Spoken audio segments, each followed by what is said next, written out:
Geek. Talking baseball every week.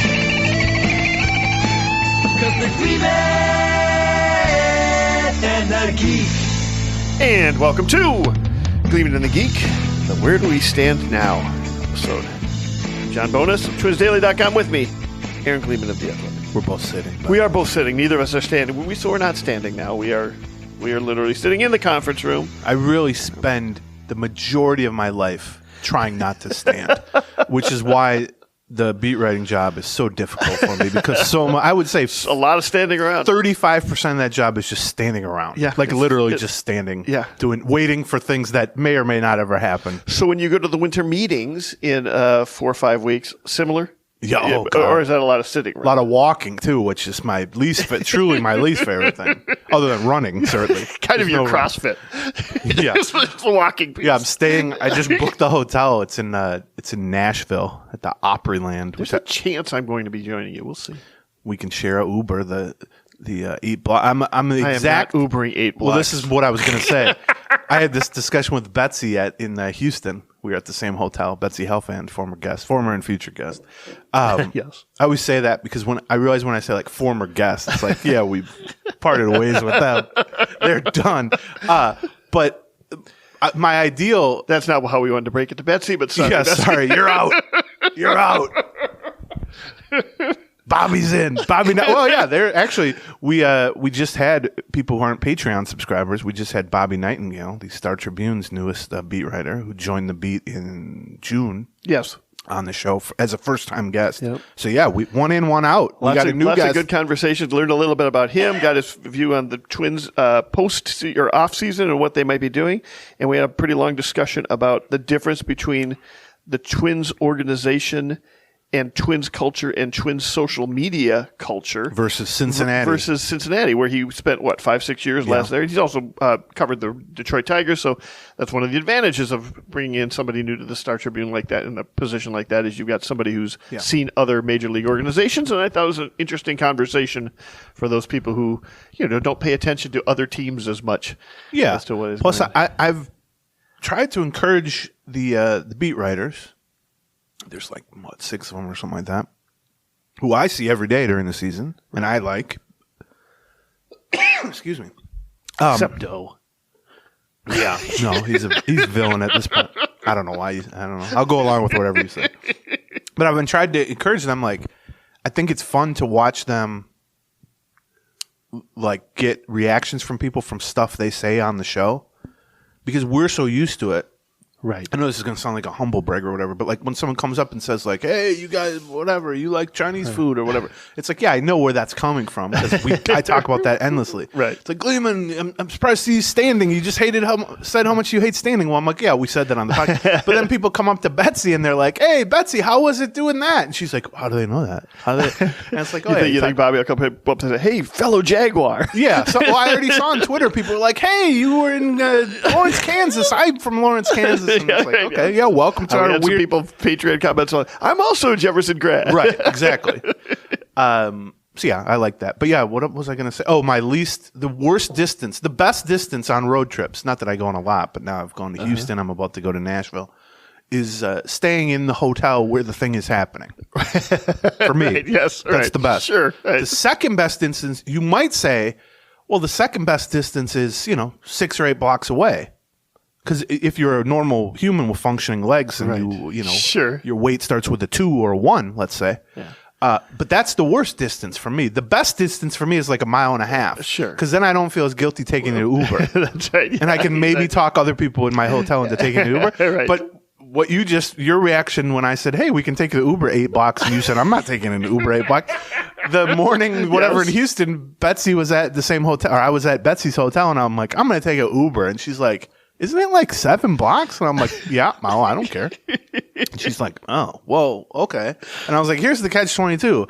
I need you to come with me because I have no idea where I'm going once I get to the ballpark. Well, that's true too. And Yes. I'm like, I'll pay for your Uber. And she's like, well, it's not really a money thing. It's like a pride of not taking a 7-block Uber. Right, Anyway, yes. that's a long way of saying, I'll be in Nashville. The winter meetings, they're like, it's the first week of December. So they'll have the Rule 5 draft, which we're going to talk about a little We'll be bit. doing some special Patreon episodes likely from winter. Probably, meetings, yeah, from the. We'll also be at the end of this putting a little clip from the Bobby Nightengale Yes. interview, probably. So. We picked the most incriminating things he said. No. So World Series is about to start. Your wife's beloved Phillies did not make it. Yeah. We are in a situation where there is 40-something% chance probably that the Arizona Diamondbacks are going to be the champions of Major League Baseball, which is fascinating to Yes. me.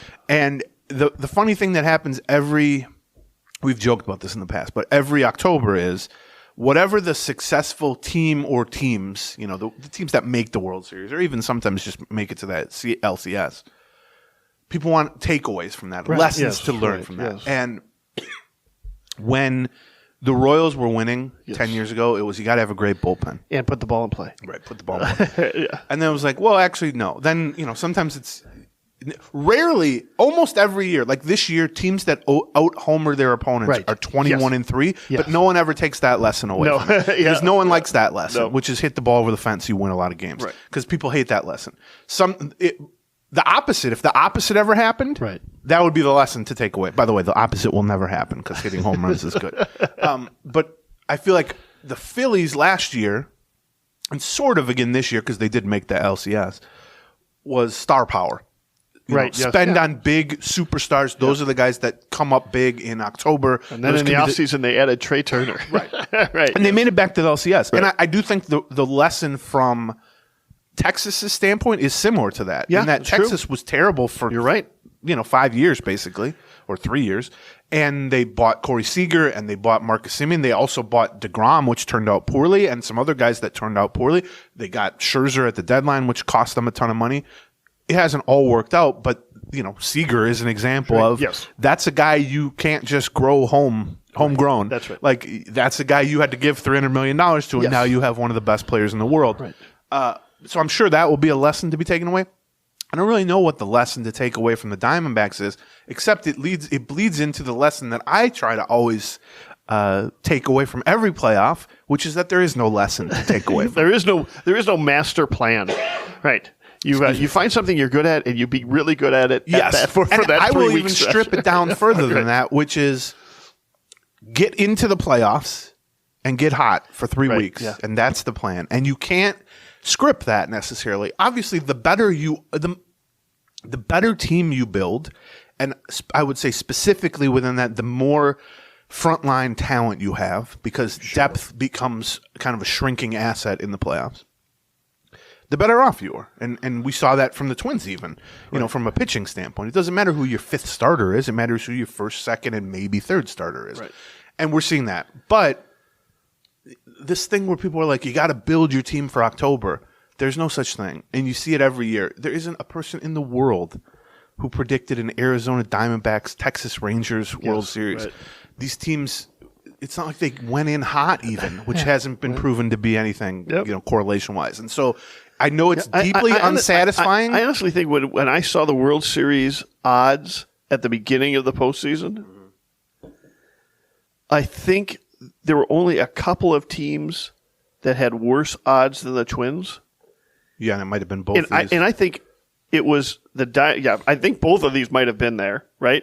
And I think the Diamondbacks were literally the worst odds. I'm sure. Those, right? I mean, Yeah, right. think of who they had to go through. They had to go through Dodgers and Braves? No, Dodgers and Phillies. Dodgers and Phillies, yeah. No, Right. Dodgers and then Whatever. Who cares? who did they win the first series versus? That was the question. Oh, Dodgers were the second series. Right. Brewers. Oh, yeah, right. That's right, yeah. Central. It was the same as the Twins setup. But yeah, so, yes, you can always say, it helps to have speed, or it helps to have good defense, or it helps to have a good bullpen, It does. or it helps and to all have those things do in fact help. Absolutely. But it's such a warped way of viewing things where we have to say, yeah, of course that helps. Right, That, yes. It's like saying you're in the NBA, it helps to have good shooters. Yeah. Yeah. But you can win without good shooters if you have great defense. You can win without great defense if you have great offense. And so really But and I would even take that your point a step further on that, which would be like, it also you can say, oh well, okay, what you need then is a well balanced team. You need a lot of tools, and you're maybe, or you can just slug the snot out of the ball sometimes, and have a couple of really hot pitchers. Yeah, I mean that is right. I mean that happens too. You can be a lopsided team as well and still win, right? Right. And I know that's deeply unsatisfying for people, right? And it seems especially unsatisfying to what I would call like old schoolers who don't want to hear that home runs drive winning more than anything in October. They want to hear that, great base stealing and all that. Yeah, that's fine. Yeah. But, that's not why these teams are in the World Series. Right. It's helped them maybe. And so, as it applies to like the Twins and Twins fandom and all that, I mean, I think we saw it this offseason. Could you make the argument that this team was better equipped to win in October than past Twins teams? Yeah, except that's a retroactive argument. Right. Of course you're going to think that after they actually win it. Yeah. And it's just they got in, which, by the way, that's why I'm not someone who dismisses winning the Central as valueless. Oh, you punched your ticket to the tournament. That's all you need. That's the number one thing. Yeah. I can tell you the surefire way to not win a World Series is to not make the playoffs. There's my California math on that. And so watching this play out, I'm not someone who's going to denigrate the matchup. I'm fascinated by how many people seem to care about television ratings. Right, yeah. How does that affect my life in any way? Yeah. Who cares? Yes, I'm going to watch it. I bet you they're good games. Yeah. They played good games so far, these last couple series. Unless you think baseball is in danger of folding as a sport, right. Why would it possibly matter what the television ratings are? Like slightly fewer people are going to watch this? Who cares? But I also am not going to sit at the end of it and say, well, this proves, that the Arizona Diamondbacks or even the Texas Rangers, who are, I would say a more fitting champion, but not that fitting of a champion. Well, this proves that they were actually the best team. No, they weren't. It just proves that the playoffs are much different than the regular season. It doesn't mean one is any better than the other. I mean, I would say the one that takes 6 months gets a little more weight generally than the one that takes a month, except in reality, that's not how it works because people remember the champion. So I don't know, to watch like all the narratives sort of clash and the search for meaning in everything in sports is always fascinating to me. And there has to be, no one is willing, very few people, especially like in media, are just willing to say stuff as happens. Right. And we don't have to explain it retroactively. We don't have to say everyone has to try to build a team like this Diamondbacks team or this Rangers team. I'm perfectly satisfied by saying these were one of the 12 teams that made a 12-team tournament, and they played a little bit better than most of the other teams during this last 3-4 weeks, and now here they are at the end. Like it's strange to me the need to find more than that, and I think that's actually good news for the Twins because the odds of the Twins being a 110-win team, right, being some powerhouse number one seed, get the first round bye, if the Twins are going to make a World Series here in the next 5 to 10 years, let's say, it's much more likely to come via the Rangers Diamondbacks route, which is they got in, nobody thought they were going to do anything, and they just made a little run. They got halfway there, a third of the way there now. Sure, right. That maybe next year they get halfway there. Maybe they just keep going because that's the thing. You look at maybe the they start another 0 for 20 win. Who knows? I mean, it works both ways. Yeah. Absolutely. Right. So that's my big takeaway from the World Series. I know that people are like, well, it'd be so much better if this was Dodgers, Yankees. So much better for whom? Yeah, Rob Manfred and fans of those two teams. Like I don't. To me, you either want parity or you don't. And most leagues talk about wanting parity. I know the NFL always talks about that. And MLB, despite being the most lopsided in terms of resources and revenue and payrolls, because they don't have a salary cap like the other leagues, the unpredictable nature of baseball itself causes, not only cancels out the revenue and payroll disparities, but then even further, it cancels it out and then some, so that if you look at the last, 20 champions in Major League Baseball, or even the last, you do get teams like the Astros or the Dodgers who are there all the time, but even those teams only win a couple of World Series over 20 years. I know I guess the Red Sox probably have 3 over the last 20 years, whereas in football or basketball. Astros, who've been the dominant team, we mentioned they've been to the ALCS 7 years in a row, have won 2 championships. Right. And look, that's amazing. Yeah, that's fantastic. Right? The parity is kind of built into the nature of baseball nature of the postseason in particular. Well, for sure. Yeah. Okay. Twins-wise, there isn't a whole lot going on. This is definitely like kind of the dead zone for non-playoff teams or the other 28 teams at this point. They've had a little bit of 40-man roster house cleaning, which we can touch on in a second. The 2 bits of somewhat notable news, I guess. One, Alex Kirilloff had the shoulder surgery that we talked about last week. It was good news in the sense that they basically we're going to open them up and look, and they thought there might be a partially torn labrum that they had to deal with. Turns out not a torn labrum, or at least nothing beyond the normal fraying or whatever that you see.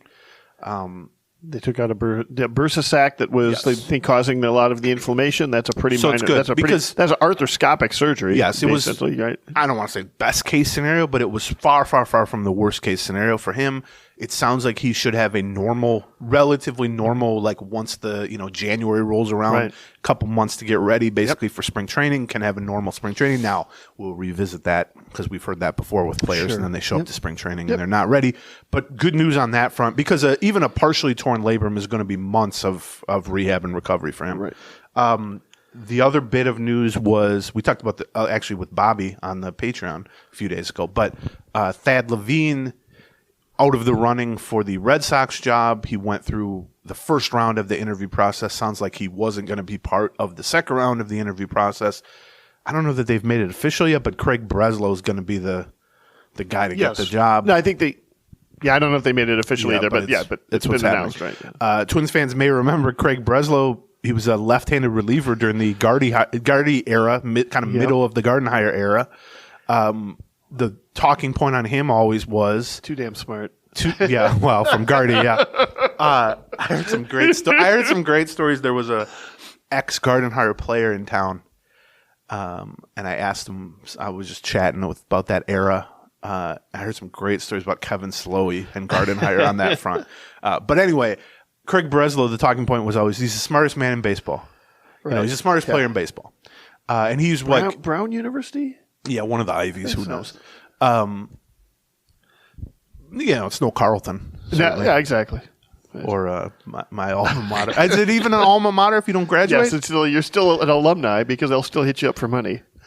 Yeah, well, that is true. Yeah, they do ask me for money. I always have the same response when the University of Minnesota asks me for money. At Carleton, at freshman convocation, the first week, they tell you are now officially an alum of Carleton College. You can't and what they really mean is, we're now officially going to start asking you for money. They haven't been at. Well, I'm like, I'm not on any lists or anything, but like when they used to University of Minnesota Journalism School or whatever used to CLA Liberal Arts College used to say like, we want some money. I would always have the same response. I'm willing to pay for a degree. Like a degree. Yeah, I only need like 14 credits. So you've given worse to other people, and they never. Never came through. I mean, I'm willing to give like hundreds for a degree because at this point, who cares? So Thad Levine's out of the running for that. Now, I don't know. I'm assuming that means he just stays in the same role with the Twins, and it's just kind of business as usual. I don't know that to be true. It's possible that he's looks around for other jobs. I haven't heard anything on that either way. But so that was that, and then the 40-man roster house cleaning that I said. I would call this the first round. Basically, there's going to be more. I mean, there's going to be some natural. Pruning of the 40-man roster from free agents. We've already started to see it a right. little bit. Ortega, right? Well, he was a waiver claim. But, I mean, I just mean like Sonny Gray, Kenta Maeda, Emilio Pagan. Those guys just come off the 40-man 5 days after the free World agents Series. do, right? Yes. But, yeah, the Oliver Ortega was DFA'd or waived and claimed off waivers by the Astros. He was originally a waiver claim in January from the Angels, and he pitched 15 innings or something for the Twins, was on the IL at the end of the year. Jordan Luplow, cut loose, passed through waivers unclaimed. Andrew Stevenson, same thing. And then Jose De Leon, who's recovering from Tommy John surgery. I think he's going to be out for most of this upcoming season. He was dropped and passed through waivers unclaimed. All three of those guys chose free agency, which is just sort of a paperwork aspect. The Twins could attempt to re-sign all of them. Yep. They're just minor league deals, but no surprises there. I would expect, at least 2-3 more drops like that. And then the trickier decisions are what we're actually going to spend the majority of this show talking about, which is the arbitration guys, the free agents. Yeah, the theme of the show is going to be payroll and what the Twins can do, how much room they've got to spend on free agency, but also just what is the state of each of the players in the organization. Right. Are they eligible for arbitration? Do they have to make a decision? Do they have team options? Do they have player options? Yeah, there's a kind of forced pruning of the 40-man roster that comes with each of those things. So we're kind of go step by step through that. I don't know. It's like an off-season primer a little bit. That's right. Primer. Yeah. It's supposed to be primer. Is it really? Yeah. Because there used to be a website called Baseball Primer, Primer. I remember Baseball Primer well. That's where I got my start. Yeah. Like, truly. Dan Zimborski. That was my editor. Was that Baseball Think Factory before that? No, you reversed it. It was Baseball Primer became Baseball Think Factory. Yeah, I loved that. The forums for on that years. place. Yeah. I wrote there and I was on the forum there, and then somebody said to me, "Oh, you say it wrong." And I was like, "What do you mean? Baseball Primer?" No, it's primer. It's a primer. It's the British pronunciation. Huh. And I was like, "Well, I'm not British, so what do I care?" Anyway, before we dive into that stuff, let's cover a couple of our quick sponsors here. That's going to be the meat of our show. Speaking of meat. Chrissy told John she likes my sound effect on this sponsor, which is chomps. Yes, which is the sound I make when I am hungry in the late afternoon and I'm looking for like a low-calorie. I was worried where you were going there. Chrissy likes that because it's the sound I make. Ooh, don't finish that sentence, John. Yeah, when you need a low-cal, easy snack. That actually tastes good and can fill you up a little bit. It's one of those things where it's like I am tempted to just dive into the potato chips when I've got some dip in the fridge, or I'm tempted to make myself like a breakfast sandwich. I just grab one of these chops out of the pantry. Easy to bring along if you put them in a kid's lunch or something like that. Over 9 grams of protein per stick. Lots of different zero flavors. Sugar, low carb, allergy friendly, no fillers. Chomps are made with natural ingredients you can feel good about. They got 9 different flavors. They sent us like a variety pack to try. And you can either get one of the 9 different flavors they've got, or they have a variety pack that you can just order and try all of them. It's I don't know. I think it feels like a little bit of a daily life hack to just have this thing that doesn't throw you off of your game. So if you want to try Chomps meat sticks, that's right. How do you spell it? CHOMPS. I was looking for. There you go. They're offering Gleeman and the Geek listeners 20% off your first order, and you get free shipping. You just go to chomps.com/Gleeman. That's chomps.com/Gleeman for 20% off your first order and free shipping. That's CHOMPS.com/Gleeman. Don't forget to use our link so they know we sent you. Right. That's right. All right, Chomps. Also, we'll have. I'm enjoying watching the baseball playoffs and the football things and the new starting up of hockey and basketball with the Odds Are application, ODDSR.com application. It's not a gambling application. It's just It's meant to help you. Yeah, that's right. It's AI logic used to help you determine. Give you some research material. Give you some stuff to analyze, just give you some maybe different numbers to look at. Yeah. It can point you in the direction of what they would recommend as plays. That is correct. They pick a couple each day that are like, here are our strongly recommended ones. They also give you the info on the non-strongly recommended. Yeah, I mean, they're also ones where they'll just give you, we would lean this way, but the truth is that we wouldn't bet on it one way or the other. It's similar to our over-unders where we have sort of like gun at your head thing. I noticed for last night's Timberwolves game, they were leaning towards the Raptors. On those particular games.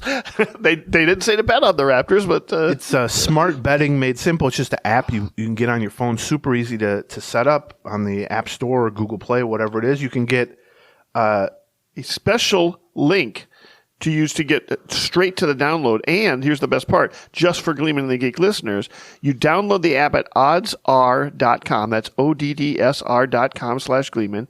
And you get 30 days free on it. So you get to kind of test it out for yourself absolutely free. Again, you go to ODDSR.com/Gleeman, and you'll get 30 days free when you download that app. Okay.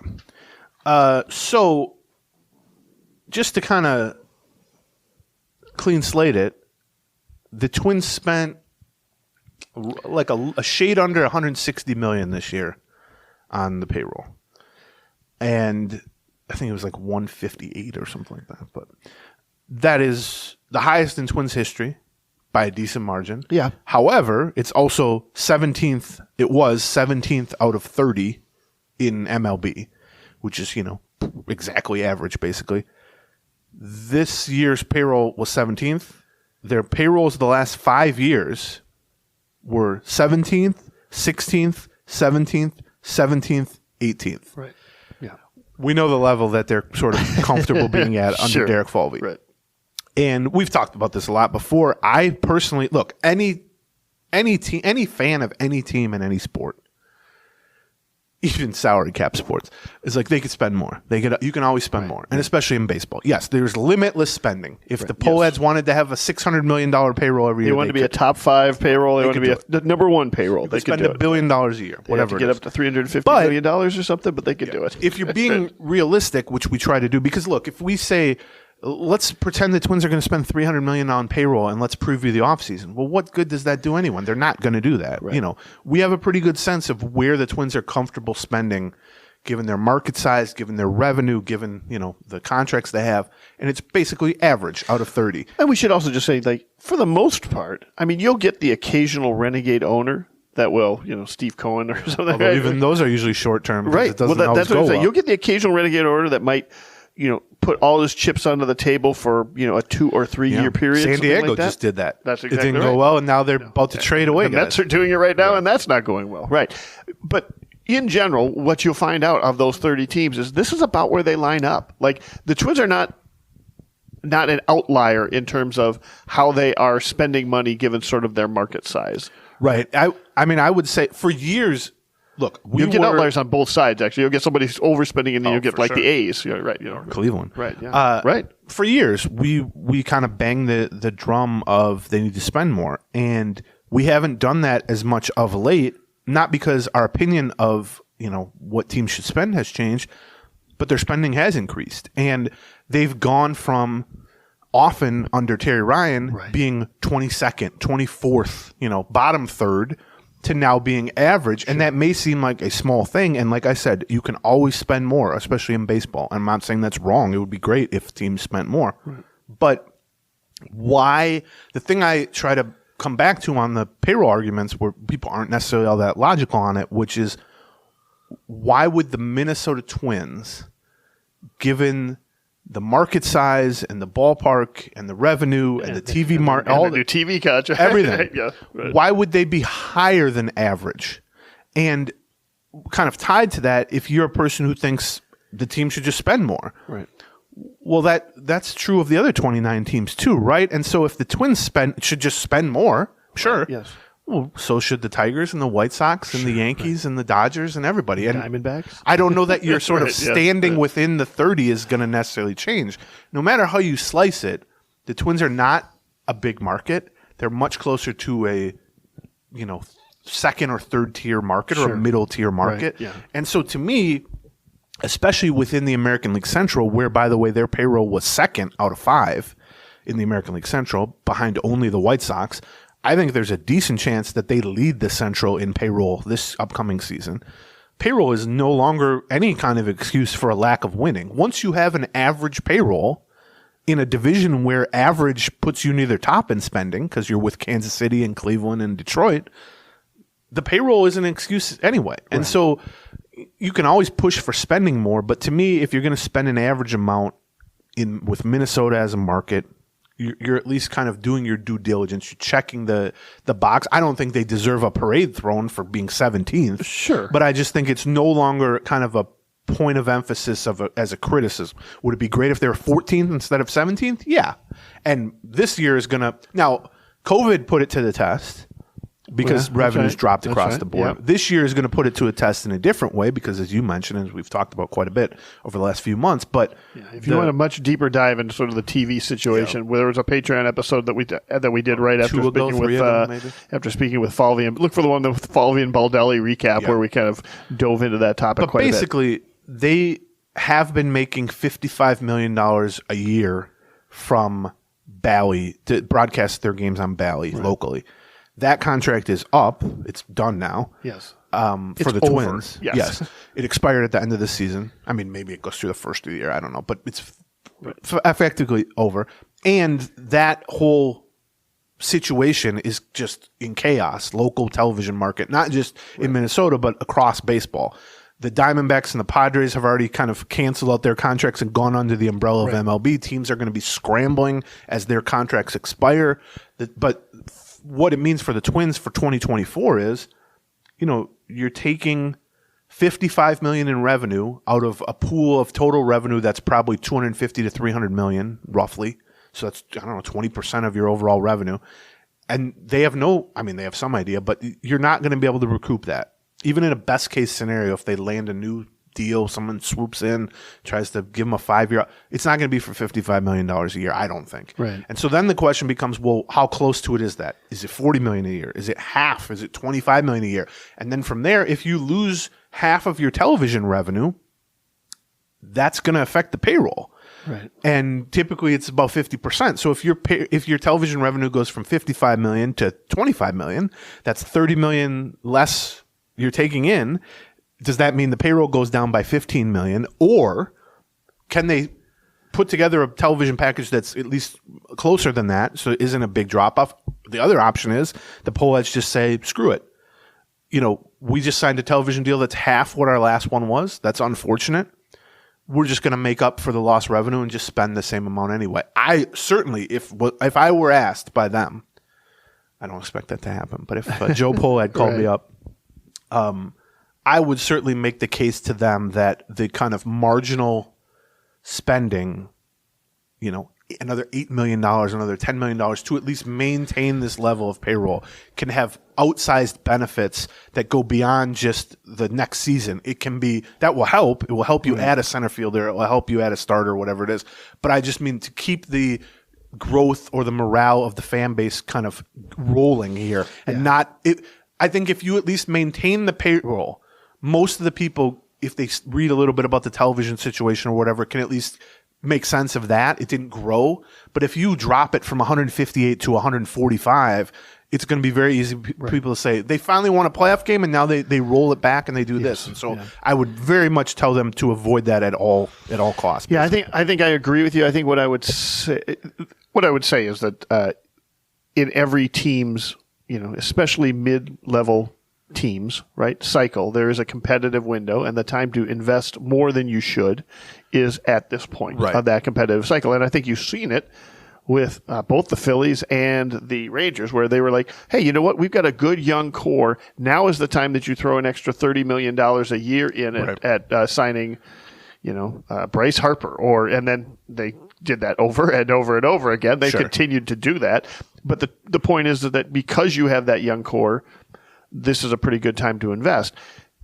I will say that, as we get to the payroll, one of the things I'll just bring up, the core is going to start getting more expensive too, like in 2025, et cetera. But this is the time of that cycle. And, maybe you approach it like, listen, we're going to try and keep around the same payroll enough that we feel like we've got a reasonable team. But if an opportunity comes along, similar to Correa's a lot more available than we thought he was. Right. Or alternately, Josh Donaldson is a lot more available than we thought he was. I mean, that's not a great example. But for this one, the market for Sonny Gray is less than we expected it to be. And maybe a 2 or 3 year deal at a more reasonable price, we jump back in there. If you see an opportunity there, I would say don't be afraid to say – certainly if I was ownership, I would say, well, if we see an opportunity like that, we need to go get that opportunity. Right. Now, it's easy to spend other people's money. Exactly. I get that. Yes. But also, you do hear, not necessarily from the Twins specifically, but from kind of everyone, the opposite of, when a team is in the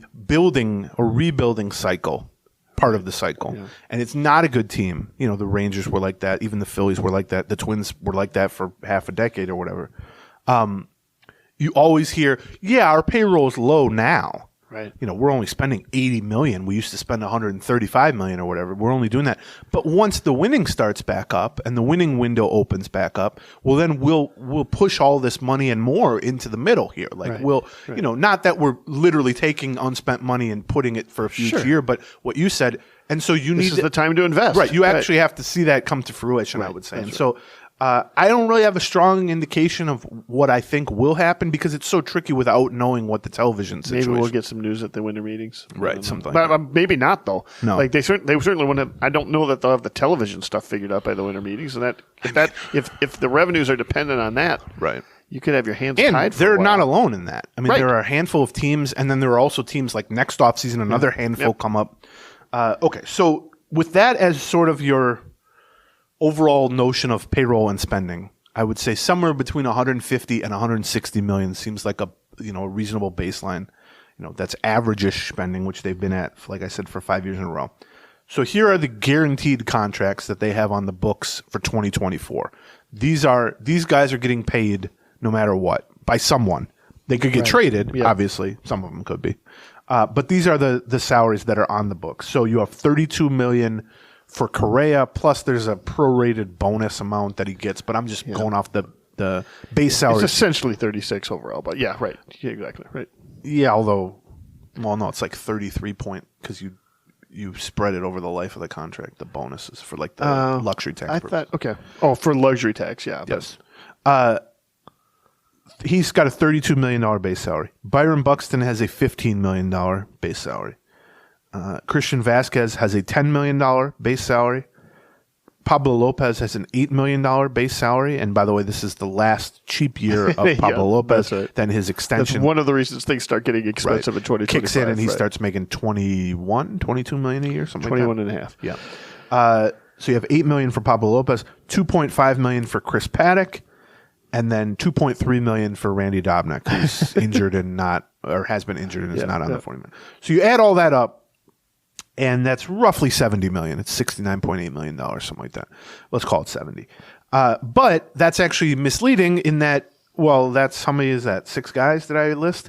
You got to then have, even if that were all you had, right, you got to fill out the roster with minimum salaries at that point. Right. So even with a $70 million commitment to those guys, 6 guys or whatever, the actual kind of lowest baseline is about $85 million because the minimum is, I don't know, $740,000, I think, for this year. Right. So you'd have to fill out the whole roster. With $800,000, $750,000 contract. Okay, so then the next, not guaranteed, but effectively guaranteed given the actual players involved this time, they have 2 team options. Now, there are certainly a lot of years. I looked back at last year, and they had like 5 or 6 team options. The vast majority of them were easy declines. Miguel Sano, Chris Archer, that type of thing. Well, this year's different. They have 2 team options to decide on, and both of them are just absolute no-brainers to exercise, pick up, say yes to these options. And they're expensive. Yes. Jorge Polanco, $10.5 million. Max Kepler, $10 million. Although that's not even that's not that really, expensive. But, no, right. Yes. But it's not. But it's $20 million left of the remaining room that you had. Correct. Right. Yeah. Both those deals, if you don't exercise at those prices, they each get a $1 million buyout, which actually makes it even easier because it's only a $9 million decision on Max Kepler, basically. Polanco. So this will be 2024 will be Kepler's last year under team control.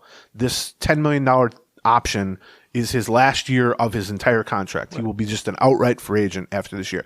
Polanco has one more. He has this year's upcoming option for 10.5, right, and then a 2025 option at 12.5. But obviously, if you were to decline the 2024 option, you're also declining the 2025 option. Right, so by exercising the 2024 option, which to me is a no-brainer at $10.5 million, for a above average starting second baseman. Yeah. You also then keep alive the 2025 option, which could matter to the Twins, or it could also matter in terms of a trade value. Even if you don't think that you want Polanco or Kepler on the team, it's a no-brainer to exercise those options because they're tradable asset. They both have more value than $10 million. And if you're worried that they don't, well, then just make sure you do the trade before you actually have to pick up the option. Well, that's true. Right? No, I mean, they do. And that option, by the way, has to be picked up the same time that free agency starts. Yes, so within 5 days of the end of the World Series, last out of the World Series. So that's $20.5 million that, well, not guaranteed.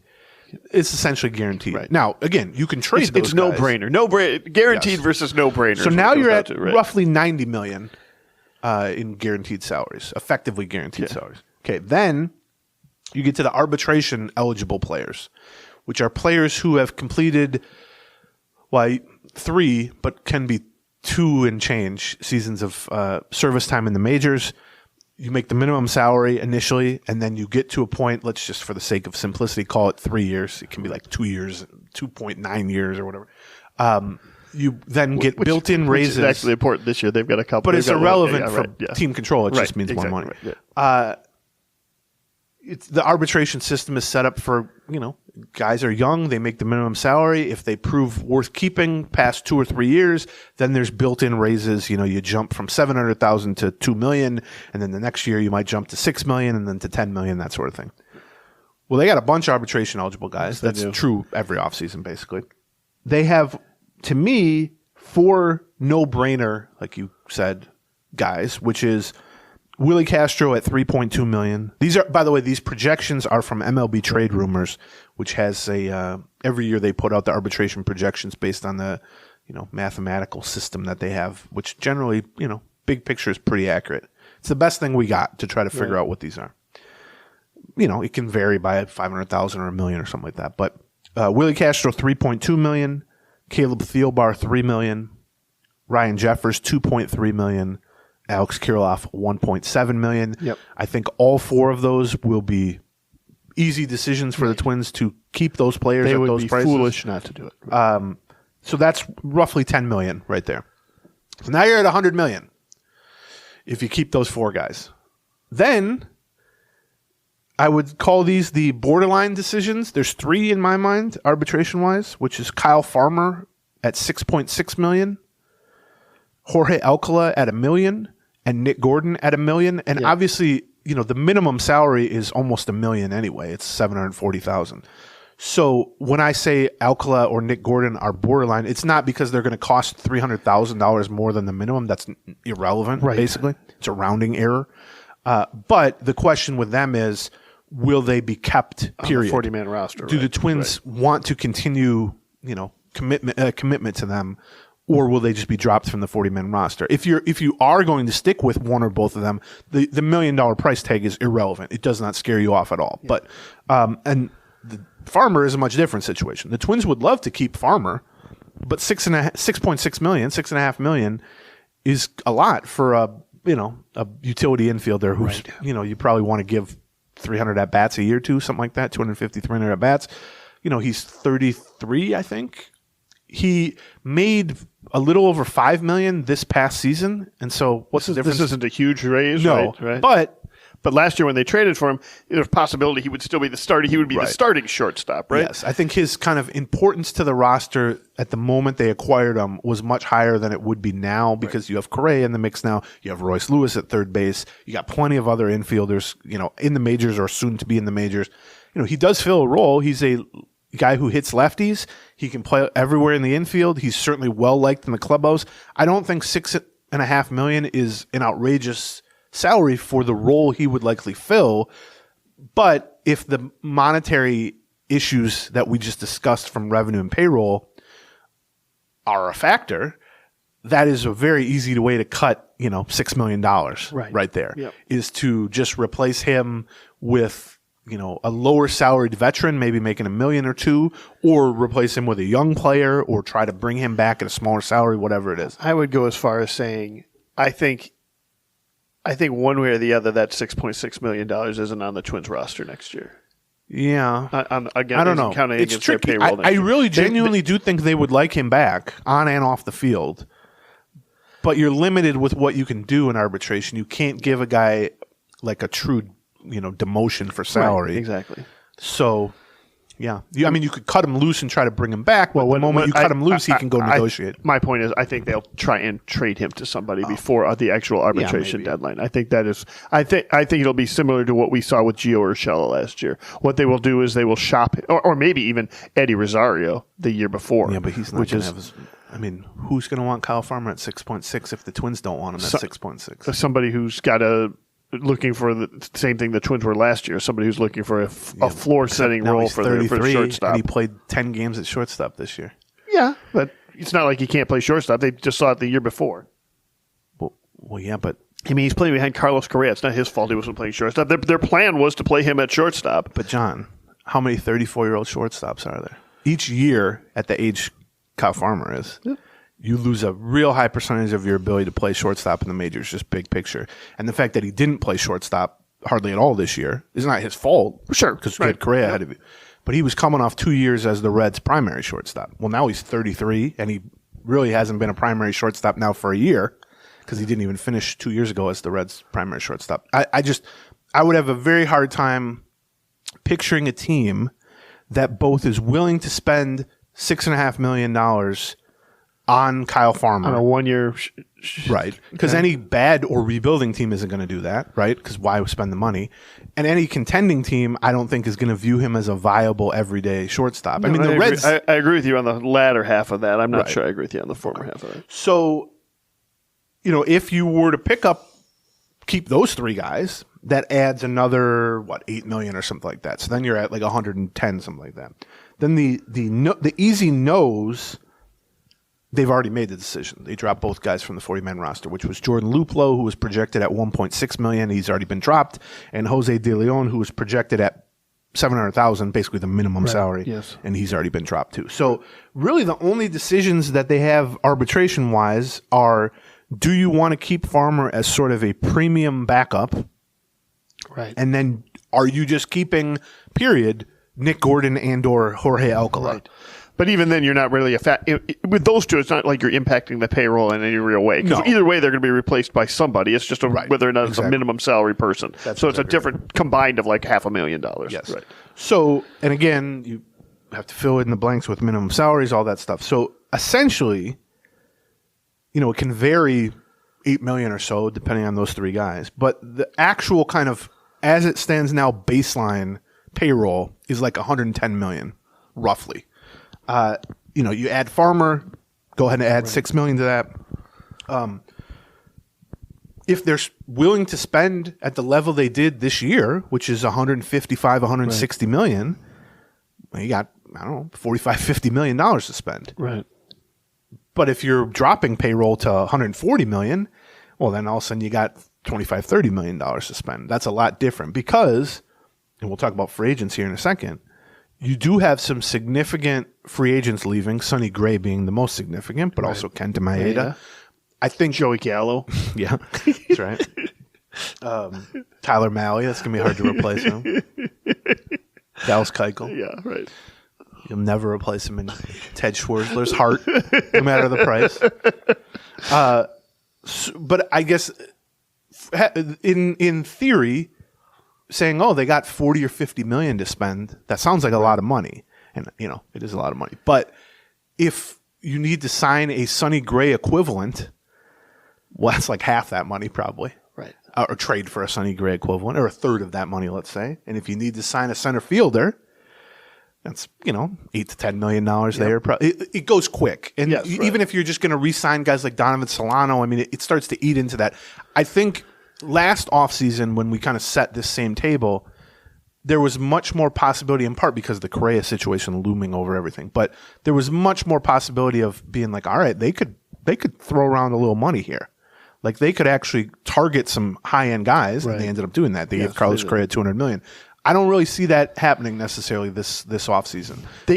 They could, but that would mean, potentially short-suiting themselves in center field or something like that. And the one thing we know about this organization is they care at least as much about the floor as they do about the ceiling. Yeah, I think that's probably right. Now, you can... The Kirilloff thing, the fact that they think they're going to have a healthy Kirilloff at first base also, changes my perception of things a little bit more than it was a week and a half ago. Yeah, although what's a healthy Kirilloff? When has that been? You know what I mean? Well, it's like a skinny Aaron Gleeman. It existed at one point, but people have seen it. It's like the Loch Ness Monster. But so now within that, you can create payroll space. And I really, these are self-imposed limitations. Sure. I need to be very clear about that. But again, we're trying to kind of be realistic with their recent spending. If you were to trade Christian Vasquez, or Polanco, Kepler, that sort of thing. Yes. You can very easily clear 10, 20, 25 million in addition to the 40 or 50 million that you kind of already have. If you were to do that, then yeah, you would have the ability to go sign someone at $20-something million a year, or go make a trade for a guy making significant money, even maybe two guys. But that also creates holes that you have to fill. I mean, trading Kepler means, well, who's your right fielder? Right. Or who's your left fielder? Wallner's your right fielder. Trading Polanco means, well, who's your starting second baseman on opening? All that stuff. Right. So yeah, I mean, I don't think they're in a bad spot. They're not. Well, look, if the television situation is just worst case scenario and it's going to affect the payroll, they are going to be in a bad spot. But if that plays out, I think most teams are going to be in a bad spot. I think if they're at least willing to spend similarly to last year or this past season, they've got some room. They're in a decent spot. At least they have enough spending room that the money shouldn't affect their decisions. In other words, they can keep or cut Kyle Farmer and not have to say, we just don't have the money for Kyle Farmer. We have to cut Kyle Farmer. Sure. You can at least make logical decisions under that umbrella of the spending. I mean, it looks like they've got $40-45 million to spend if they kind of keep it at a similar level. Right. And that's not even including if they actually say, you know what, we could actually just go up a cost of living wage here at the extra, which is 10%, generally what happens. Which is generally like, if they spent $155 million last year, we'd be saying they should probably be spending about $170 million next year. And that would take a look at it and go, Jesus, we got a lot of money to actually spend here. I don't think that's going to happen. I don't think so either. I mean, when we get to this is probably a good time for a programming note. You also want to have something to spend that money on, right? So we're going to be doing a deep dive into probably free agent pitchers and free agent hitters as Patreon episodes, probably within the next 2 weeks. I should just give us, this is a good time to do a programming note. We will not have a new free podcast coming out next Friday. We're going to be doing it probably a week and a half from now. Our availability to do free podcasts, my availability to do free podcasts, basically John's jet in setting. November is going to be really tricky. So you're going to get about a couple of free podcasts about every week and a half or 2 weeks throughout November. So we're going to have to skip a couple because. But if you want more shows, running around, subscribe to the Patreon, Patreon, patreon.com/Gleeman. We'll be doing one episode upcoming, looking at all the starting pitching free agents and who we think is at the top of the list, who the Twins could target, all that. And then we'll do a second one similar to that on hitters. Right. Who would be the best fit? Center fielders, first base options, that sort of thing. And we'll try to cover that at a very high level here. But the truth is that if you really want to get into that and kind of see what's available to spend that $40 to $50 million Get on that Patreon. Get on that Patreon. Yeah, you can improve our revenue. So that our payroll for the 2024 season. That's right. We got expenses too. You think Bobby Nightengale comes on this show for free? He hates us. We got to pay him millions of dollars. That's to come exactly on right. Yeah. We do pay. We do pay. I will say this, and this is partly my doing because I felt strongly about this as someone I did too. Who has gone on radio and podcasts for many years for no money. Right. We pay our guests. I challenge anyone to show me an independent podcast that pays their guests more than we pay. Yeah, there isn't one. I'll guarantee it. Because if there is one, I'm gonna try to be a guest on it, so I can get rich. Anyway, we buy our friends. That's right. Doe, Betsy, Dan, Bobby, Phil. They don't like us. No, why would they want to spend time with us? Right. Me, maybe we buy our friends. Okay, so that's kind of where we're at in terms of, I would say, think of their kind of starting point. They're at the starting gate of the offseason. Right. All the teams pull up to the start line. They're at about 110. Think about that in your head. And if you think they're going to maintain a payroll that they had this past season, they got about $50 million to spend. If you think if you're really pessimistic and you think it's going to drop by $15 million, then they got about $35 million to spend, $30 million to spend. And within that, you got to do something with the rotation because you're losing 2/5 of your rotation. And you got to do something in center field because you're losing Michael A. Taylor, who was your starting center fielder. Beyond that, there aren't a lot of, and I think this is different than last offseason too. Last offseason, they just had very clear holes. It was clear they needed to find a second catcher. Right. It was clear they needed to find a shortstop. Right. And then even within that, there were a couple other areas. And so this time around, starting pitcher, they just need somebody who's as good as Gray or near that level, something like that in my mind, or even Maeda. And they need somebody to go play center field, depending on what happens with Byron Buxton. Beyond that, you could kind of roll this whole thing back if you wanted to. And I don't even mean you'd have to re-sign everybody. I just mean you could fill in the blanks with a young player. Not trade away guys. Right. Right. And kind of roll it back. And that's also potentially an interesting position. Part of me thinks, well, it could be an easy offseason then. Yes. You just re-sign Kenta Maeda, or you sign a different veteran starter. You re-sign Michael Taylor, or you go get, I don't know, Harrison Bader or somebody like that, Kevin Kiermaier to play center field on a short-term deal, and then you just sit on your hands for 3 months. It is one of the, I don't know how much we talked about this in the Falvey Levine when we're sort of like previewing some of that.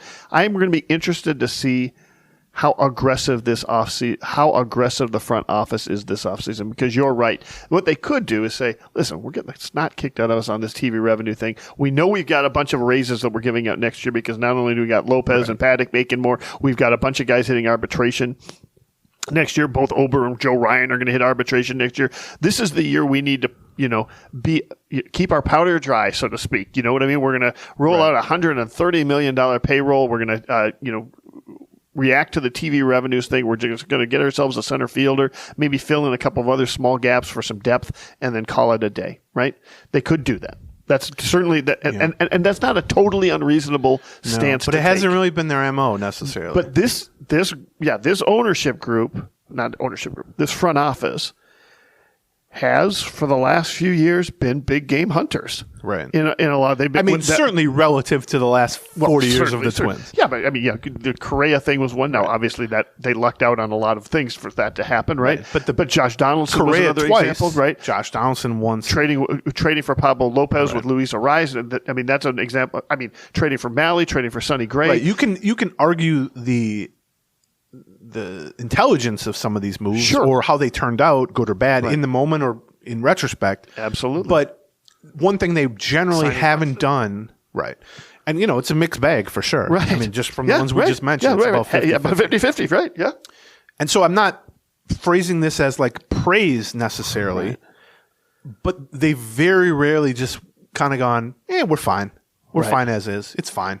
Like, let's just sit here. The mentality seems to be, let's get better, let's get better, let's get better. And if that means taking a risk on a big trade or on a big signing, there are certainly levels to which they are comfortable or uncomfortable. They have not offered a 7 or 8 or 9 or 10-year deal. We talked about that the offseason with Falvey last year. Well, and they haven't really spent on free agent pitching at all. Right. Like they got Pablo Lopez and extended him, but that wasn't free agency. But they haven't, I don't want to call it, complacency is probably the wrong word, but very rarely, and I think it stems in part from their tolerance for risk is just much higher than Terry Ryan's was in general.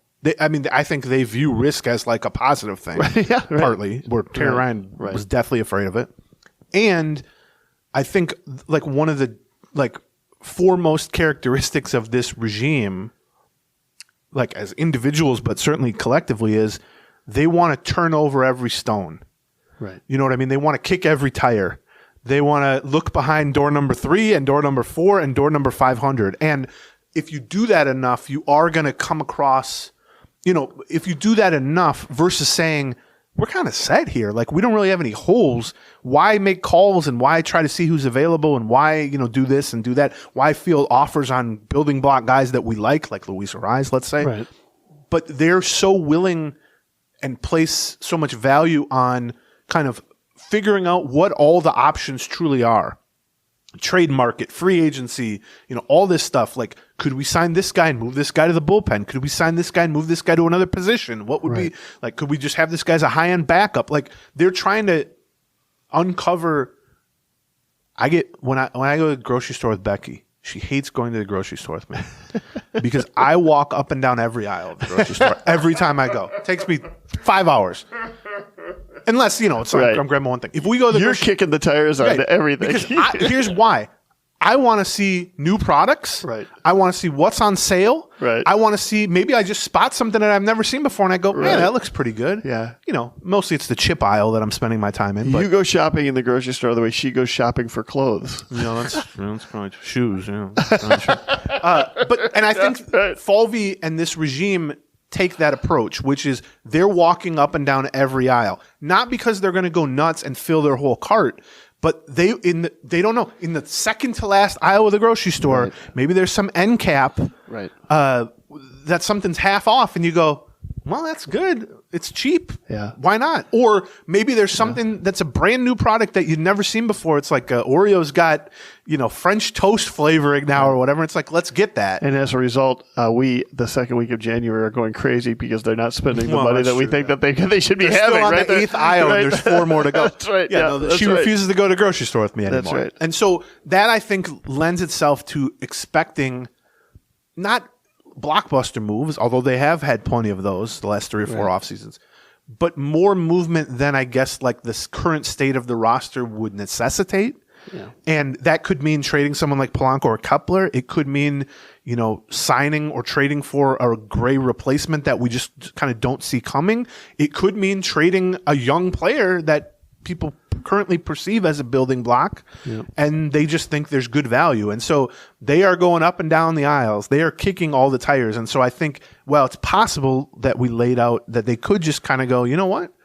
Re-sign Michael Taylor, bring back Kenta Maeda to be your third starter, add a piece or two as depth, a new Kyle Farmer, a new Donovan Solano, or those guys themselves, and let's just go out and do this again. Yeah. It seems unlike them.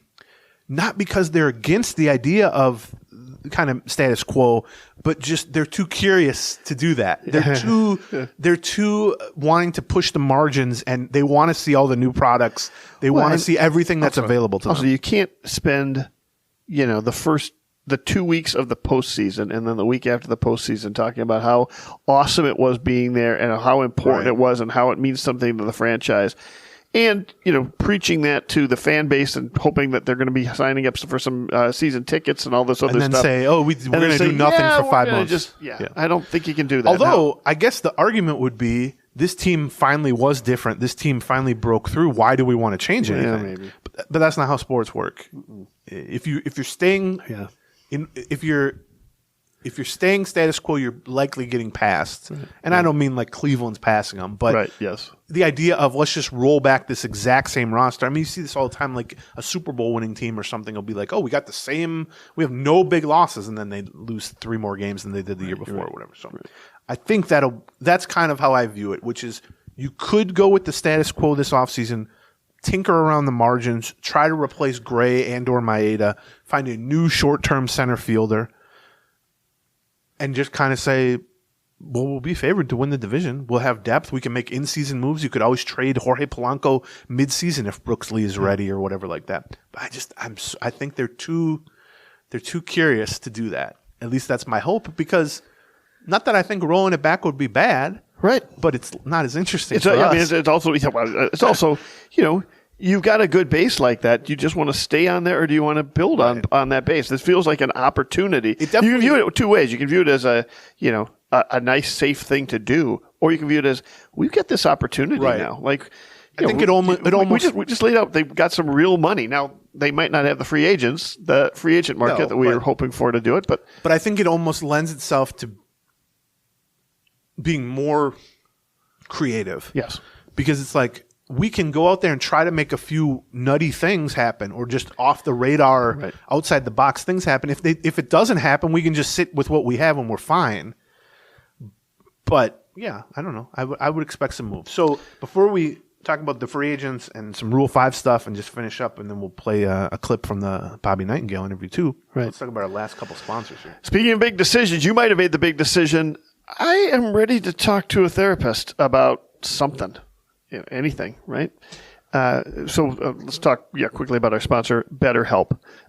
BetterHelp is a way to make therapy, to get rid of the obstacles that get in the way of therapy once you've decided you want therapy. Yes. Right? If you're not comfortable going to see somebody in person, you don't know who to talk to? Right. Or you can set up within 48 or 72 hours with a real licensed therapist a video call. If you say, I don't want to be on video, you can do a phone call. If you say, I don't even want to be on the phone, you can chat with them as a live chat and just type to them. They can kind of tailor it to whatever your needs are. It removes the barriers for entry to getting some help or getting some therapy, which I think is important. All you have to do is just fill out a real brief questionnaire, and you'll get matched with a licensed therapist. And you can switch therapists too. Like if it doesn't work anytime, you don't feel like this isn't clicking, this isn't working. Maybe you try something new. That's easy to do with BetterHelp. It says, make your brain your friend with BetterHelp. Visit betterhelp.com/Gleeman today, and you will get 10% off your first month. That's BetterHelp, H-E-L-P, betterhelp.com/Gleeman. Twin Wolves season just started. We got the first home game coming this Saturday night, and if you're looking for tickets, and you've also, by the way, Wilds just started up the other day. Got the snot kicked out of them by the Flyers. Unfortunately, I'm going to hear about that for a long kicking. time. I've noticed. Yeah. Yes, you can get. Game Time is the app. Yeah. Their specialty is hard to find tickets, not just for sporting events, but like concerts and shows and stuff. And last minute. Yeah, it's not a website. It's an app. It's you an app on your phone. download the app. And what you'll find out there is, you get lots of different tickets out there. You'll get tickets for sporting events. We've been talking for 6 months about Twins tickets, but the truth is they've got them for Wolves, and they've got them for Wild, and they've got them for Vikings, and they've got them for Gophers. And the beauty is you can kind of do your shopping as you're like, as last minute as you want. Yes. You can be walking to Target Center and just go, oh, there's some cheap tickets here in section whatever. And by the time you get to the door, you got it on your phone. You just show them, you go right in. John has done that to many a Twins game. That's right. All the concerts too. So all you need to do is, again, you got to. It's an app, not a Game website. Time So is the name of it. Yeah. So you download the Game Time app, then you create an account, and when you use the code Gleeman, you're going to get $20 off your first purchase to kind of try it out. Terms apply. Again, create an account and redeem the code Gleeman, Gleeman, as in, I don't know, probably you can just see it on the graphic on our podcast that you're listening to right now. Sure. And you'll get $20 off. Not a hard name to spell. Download the Game Time today. Last minute tickets, lowest price, guaranteed. Yeah, I've never, I don't love my last name, but it's an easy one to spell. I'm not a huge fan of it. It's a weird name. A lot easier to spell than bonus. Yeah. Not have changed it at Ellis Island or wherever you guys got into the country originally. Yeah. Just go with bonus, like BONUS. That'd have been better. Or Bones. That'd have been better. Sure. That's what they call you on the morning show anyway. Johnny They Bones. call it Johnny Bones, Johnny Boons. Yeah. Bones. Boney. Yeah. I've had a lot of nicknames in my life. Yeah, and also people we've known for 15 years call you Bonus. All the time. You're right. It's always funny to me. I know. Okay, so to finish up on this, we've kind of laid out the different types of commitments they can make before the offseason begins. They also have, we mentioned most of them, but just to go over it more completely, a decent-sized group of free agents. So Sonny Gray is the headliner, obviously. Yep. Also on the pitching side, you have Kenta Maeda. Yep. You have Emilio Pagan. Yep. You have Dallas Keuchel, and then we mentioned Tyler Mahle, who's going to be rehabbing from surgery for most of the season. On the hitting side, Michael A. Taylor, who was their starting center fielder, Donovan Solano, who was played a much bigger role than he was certainly brought in to play and did a pretty good job, I would say. Yep. And then Joey Gallo, who we just joked about, but of that group.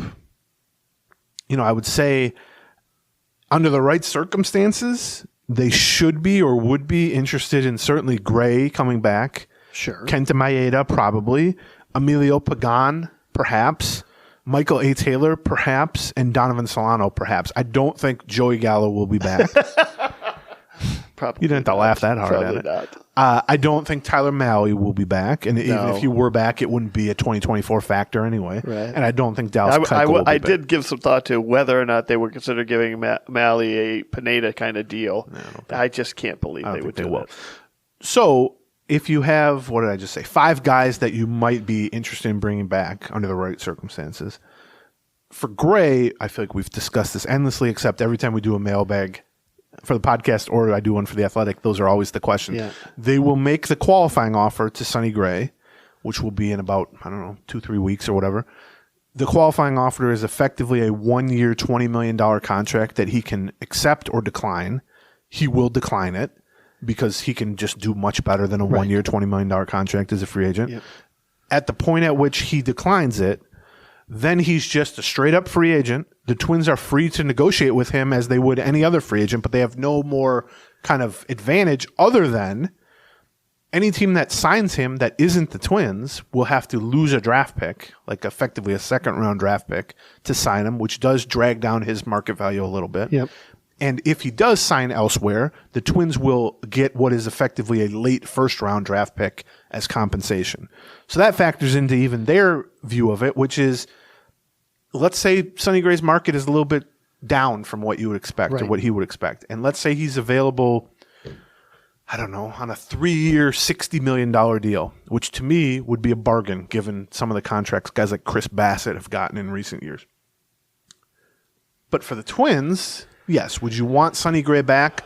3 years, $60 million? I would certainly say if you want him back, you'd want him back at that price because that's on the low end. Except you're not going to get a first-round pick, which carries a value of about $5 million. Sure. So that's part of it. I think that we're going to see.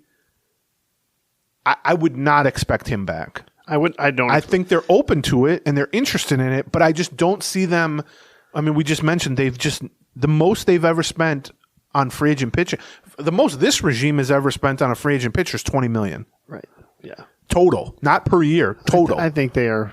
Listen, I think they like Sonny Gray a lot, but I think they also have other guys out there that they like a lot. That they're intrigued by. He's 33. Kind of similar to what we just talked about. It feels like that's the difference between staying on your base and trying something a little more creative, and this group tends to want to try stuff and be a little more creative. Put it this way. If Sonny Gray weren't leaving the Twins, if he were just Sonny Gray, and let's say he had spent the last 2 years with the Reds, had the exact same performance, would we be sitting here saying, I bet the Twins try to sign him for 3 years, $75 million? Yeah. Well, no, we would never expect the Twins to pay $75 million over 3 years or even $65 million over 3 years to a 33-year-old starting pitcher who's thrown, more than 150 innings once in the last 6 years or whatever. Right. Sonny Gray's a really good pitcher. They would love to. First of all, they would love it if he accepted the qualifying offer. Sure. Because then that's a 1 year, $20 million deal. You get to bring him back and you don't have to make a long-term commitment. But he's never going to accept that. And so then it just becomes a question of what is his market? What are they willing to commit on a 2-year deal would be a lot different than a 3-year deal. I kind of think there's some possibility he gets a 3-year plus an option or a 3-year plus a vesting option type of thing. I think a straight up 4-year deal, given some of the revenue issues teams are facing, seems kind of unlikely, but it only takes one. Right. I mean, he's a 33-year-old all-star. He's certainly one of the 3 or 4 best pitchers on the free agent market. We'll have some actual rankings probably next week on the Patreon, but I think it's unlikely, not because of Sonny Gray, not because they don't want him back or he doesn't want to be back, just because they've never spent what it would take to get Sonny Gray back is not a level they've ever spent on free agent pitching this regime. Now, Kenta Maeda, much different. Yep, I agree. If you want Kenta Maeda back, you're not going to, I was right, he's not going to get the qualifying offer. Right, yeah. People were so mad at me during the middle of the season or even late in the season when I was like, he's not getting the qualifying offer. Yeah, I mean, it would be one of those things where if he would continue to pitch like he had all the way through, in July and August into September, but the things that make him unlikely to get the qualifying offer also make that unlikely, which is he's 35. I mean, that was coming back from unlikely, surgery. Right, yes. He's 35. He pitched very well after the April and May injured list stint. Yep. A lot of strikeouts. He's not someone who's ever lived on velocity, so the fact that he was 91 miles an hour with his fastball doesn't scare me that much. Is he a guy you want to commit multiple years to at this point? No. But if he were available at a 1 year, I don't know, $12 million deal, or 1 year in an option, or even 2 years, $20 million or something like that, this is what I think that's a much more realistic possibility than Sonny Gray. I haven't gone through the free agent pitchers and sort of ranked them right now and kind of said here's where they're all going to fall down, but that strikes me as about the right range, right? 1 year, $12 million, 1 year maybe 1 year, 14, something like that, yeah, and maybe maybe 2 years, 20, maybe 2 years, 22, 24. I mean, we'll see. It depends.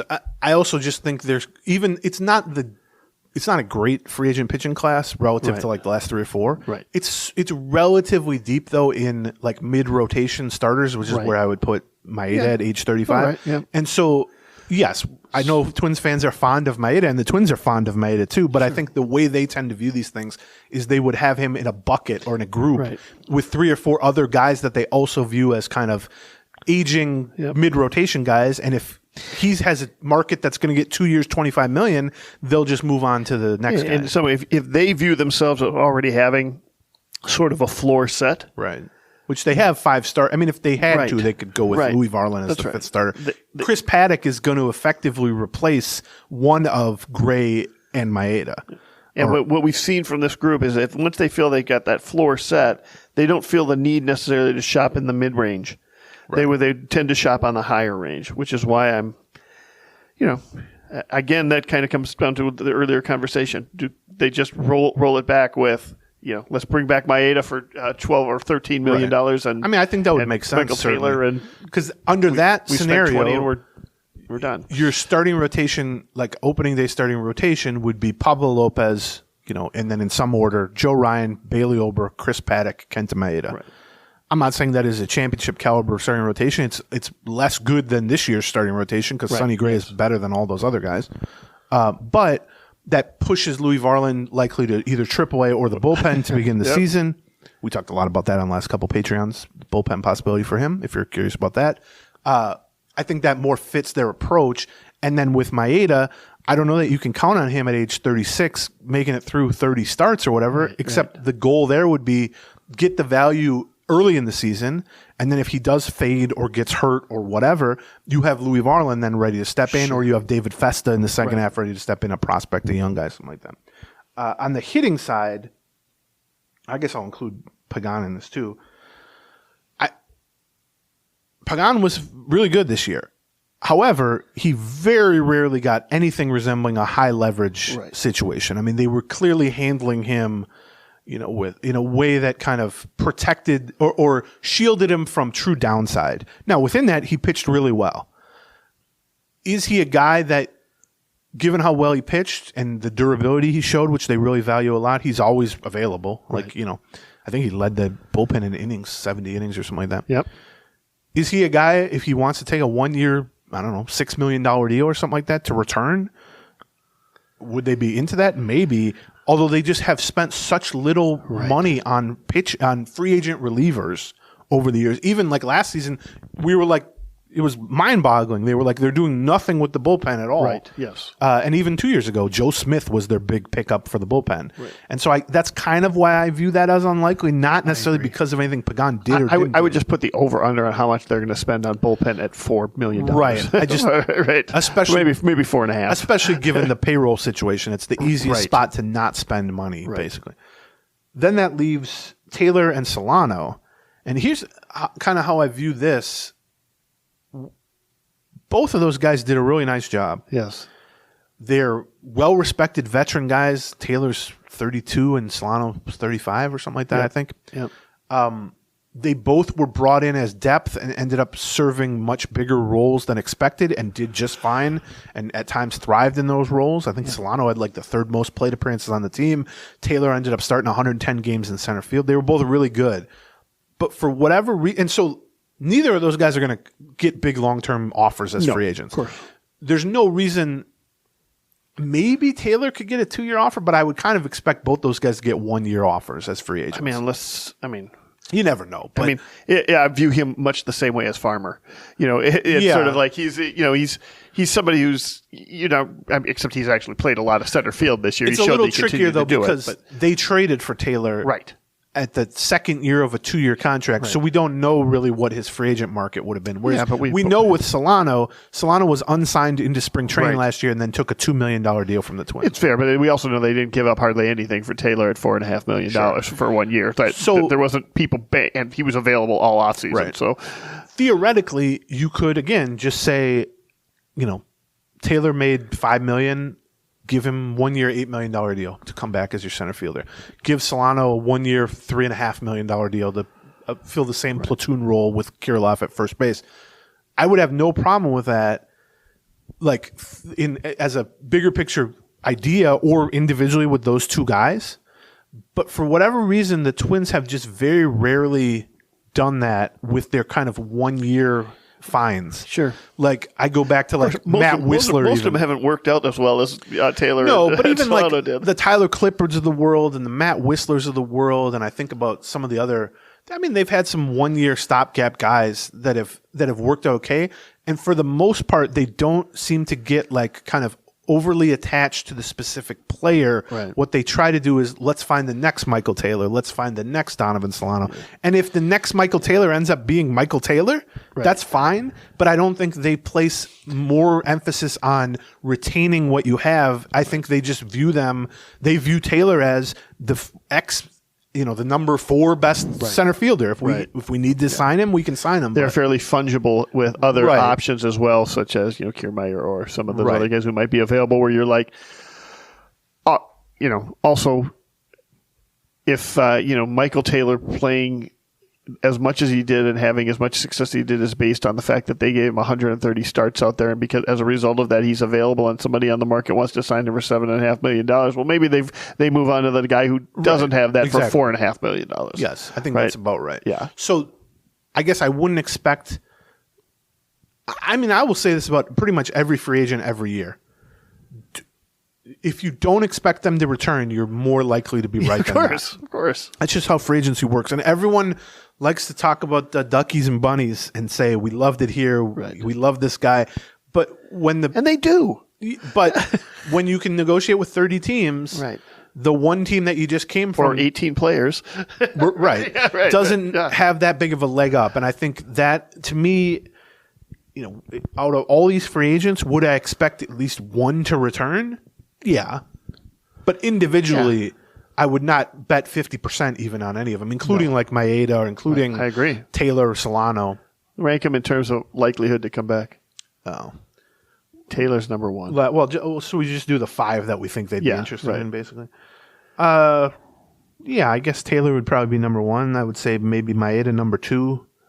Pagan number 3, Solano number 4, Sonny Gray number 5. Now, there's a lot of different reasons for those. That's right. Like, part of it is I don't think I think they feel like Donovan Solano's 36 and he was good, but that's a role that you can fill pretty easily. Right. Whereas with Sonny Gray, they'd love to have him, but he's going to be more expensive. Would you give any of them other than Taylor even a 20% chance of coming back? A 20% chance, yes, but not a 50% chance of coming back. Yeah, but who would you give a 20% chance? I think Maeda's got a decent chance of coming. But again, 20% is high. That implies. Yeah, I know. That's why I'm saying it. If 5 teams are interested in him, you're one of 5 teams, basically. So yeah, I see what you're saying there. Yeah, I mean, I just think in general. I don't think I'd give any of them other than Taylor 20% chance. Yeah, that's fair. Even at 20%, if there's 5 or 6 of them, you might expect 1 out of the 5 or 6 to come back, basically. So yeah, that's where they're at with free agents. I think, to me, the biggest single question of the entire offseason, and it relates to Gray and Maeda, but bigger picture is, how are they going to approach losing both those guys and then just the rotation in general? Because like we said, you could just say, we're going to go with Louis Varland in the 5th spot. We're going to go with Chris Paddock, rehabbed, and he's ready to go in the 4th spot. Certainly Pablo Lopez, Joe Ryan, and Bailey Ober, they feel pretty comfortable with in 3 of the spots.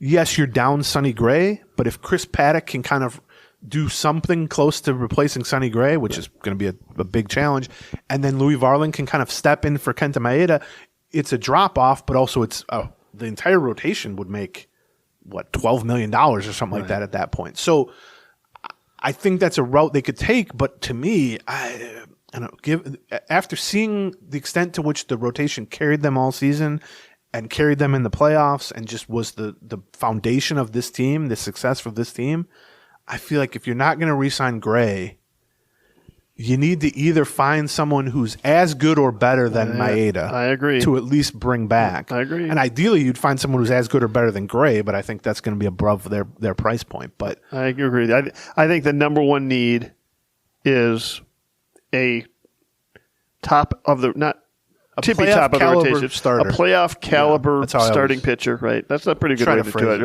right? A number 2 pitcher or better. I was going to say someone that you're going, ooh, we're in okay shape here to start a playoff. And by the way, as we saw, that you're going to trust to make an actual start in the playoffs, which was number 2. I'd put at center field, and then after that, I'd put depth. I don't know. Yeah. Platoon first baseman, right? Different backup infielder. The Kirilloff news gave me a little like I probably would have put Solano at a better than 20% chance before I heard the Kirilloff news. Although even if you have a healthy Kirilloff, you're going to need a Solano type potentially to platoon with him. Potentially. Okay, and then the last thing before we send you off with some Bobby Nightingale chat is Rule 5 draft. which the deadline, I just wrote about this morning, so I guess I can just quote my own, I can plagiarize myself here. The deadline to protect players from the Rule 5 draft is November 14th, so that's about 2 weeks from now. The actual Rule 5 draft itself will be Wednesday, December 6th, which is part of the winter meetings. I will be there. I'm among the more excited people. Repeat the arbitration one. What's the date? No, it wasn't arbitration. Okay, I'm sorry. Rule 5. Okay, Rule 5. Gotcha. Yeah. November 14th. Okay. 2 weeks. 2.5 weeks from now, basically. And the way it works is every year, prospects either with 4 or 5 professional seasons, depending if they were drafted out of high school or signed out of high school or college. That's right. They kind of age into being eligible for the Rule 5 draft. And the entire purpose of the Rule 5 draft basically is to stop teams from hoarding minor league talent. Like in the old days, the very old days, like if you were a shortstop in the Baltimore Orioles system and there was no Rule 5 draft and they didn't want to trade you, you just spent your life at AAA watching Cal Ripken above you on the depth chart. The idea basically is if your team doesn't want to give you an opportunity after 4 or 5 years, the door is at least open for another team to grab you and give you an opportunity. And we've seen that happen for the Twins. We've seen that happen against the Twins, obviously. And so this year, it's not a huge group of guys. I would say there's only really 2 no-brainers plus maybe 2 or 3 guys that I would probably add, which we'll go through here in a second. But the other thing I'll say is, you can't, if you add a guy to the 40-man roster, which is how you protect someone from the Rule 5 draft, a prospect, you can't just remove them from the 40-man roster after the Rule 5 draft. You literally can't. Yes. Like there's it's against timeline, the rules, I think, until spring training starts or whatever. It might even be end of the year. But then also, end of the year would be before spring training. Into the year. But then also, you can't just remove guys from the 40-man roster anyway, under any circumstances.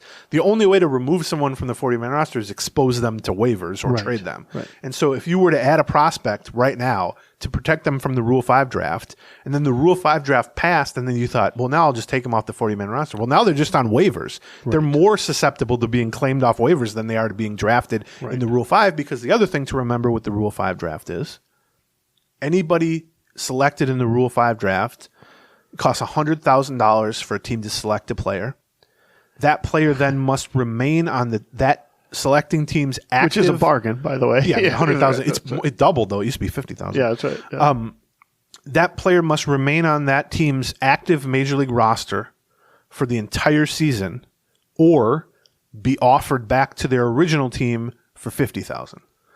And we've seen that quite a bit. I mean, the majority of players selected in just a random Rule 5 draft do not stick with the team that selects them. I mean, only a handful of guys typically make it through the entire year. Right. Some of them just were picked as kind of flyers. We'll evaluate them in spring training.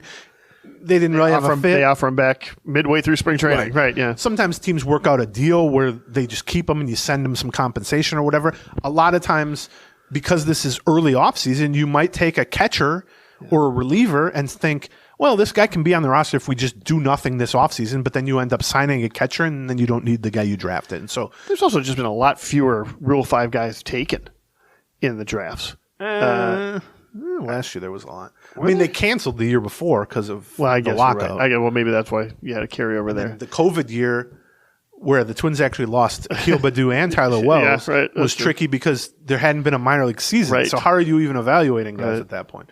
Okay, so with all of those, caveats, the 2 no-brainers that the Twins have to add that I'm 100% confident you'll see added to the 40-man roster over the next 2 weeks. One is Emmanuel Rodriguez, who's a 20-year-old outfielder who played this year at high A. Right. Probably, I'm assuming, will begin next year at double A. He is been a top prospect since the moment they signed him as a 16-year-old. They gave him $2.5 million when he was 16.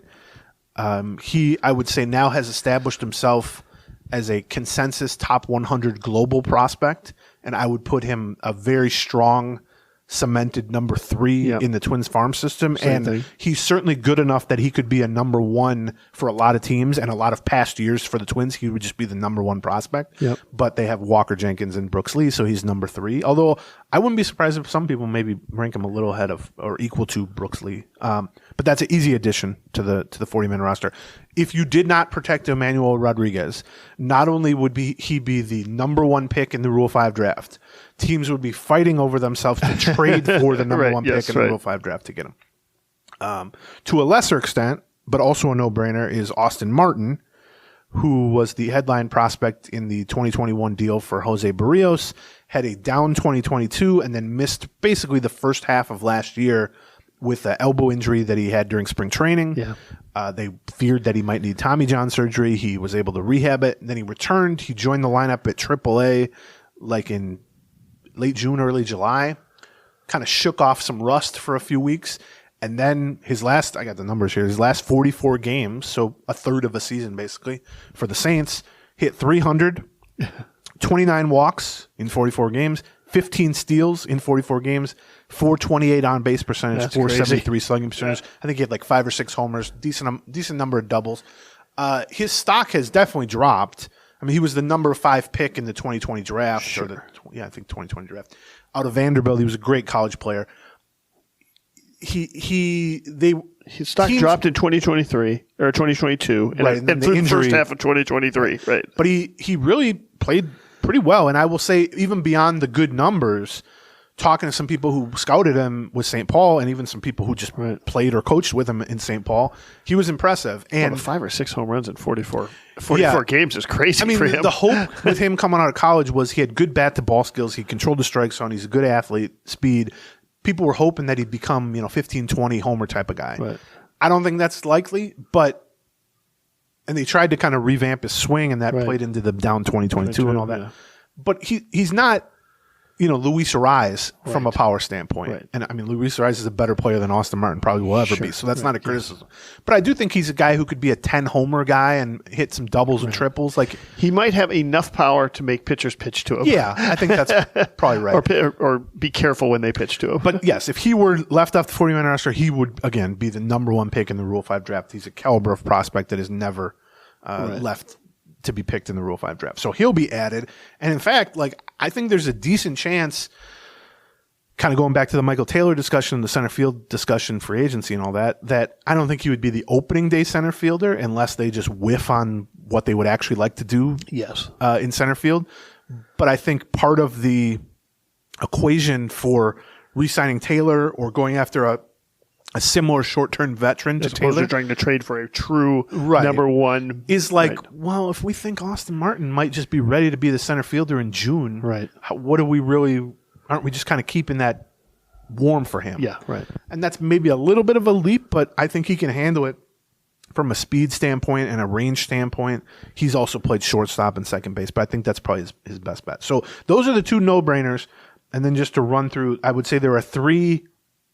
I personally would add them to the 40-man roster because I'm not interested in losing these guys for nothing. But I think it's more of a coin flip from the Twins' perspective. One is Deshaun Kersey, who had a kind of a breakthrough year, late blooming, has always been a speed and defense guy, and then this year hit almost 300, stole 40 bases. He had 15 homers this year after totaling 14 homers for his entire career at this point. Finished the year at AAA.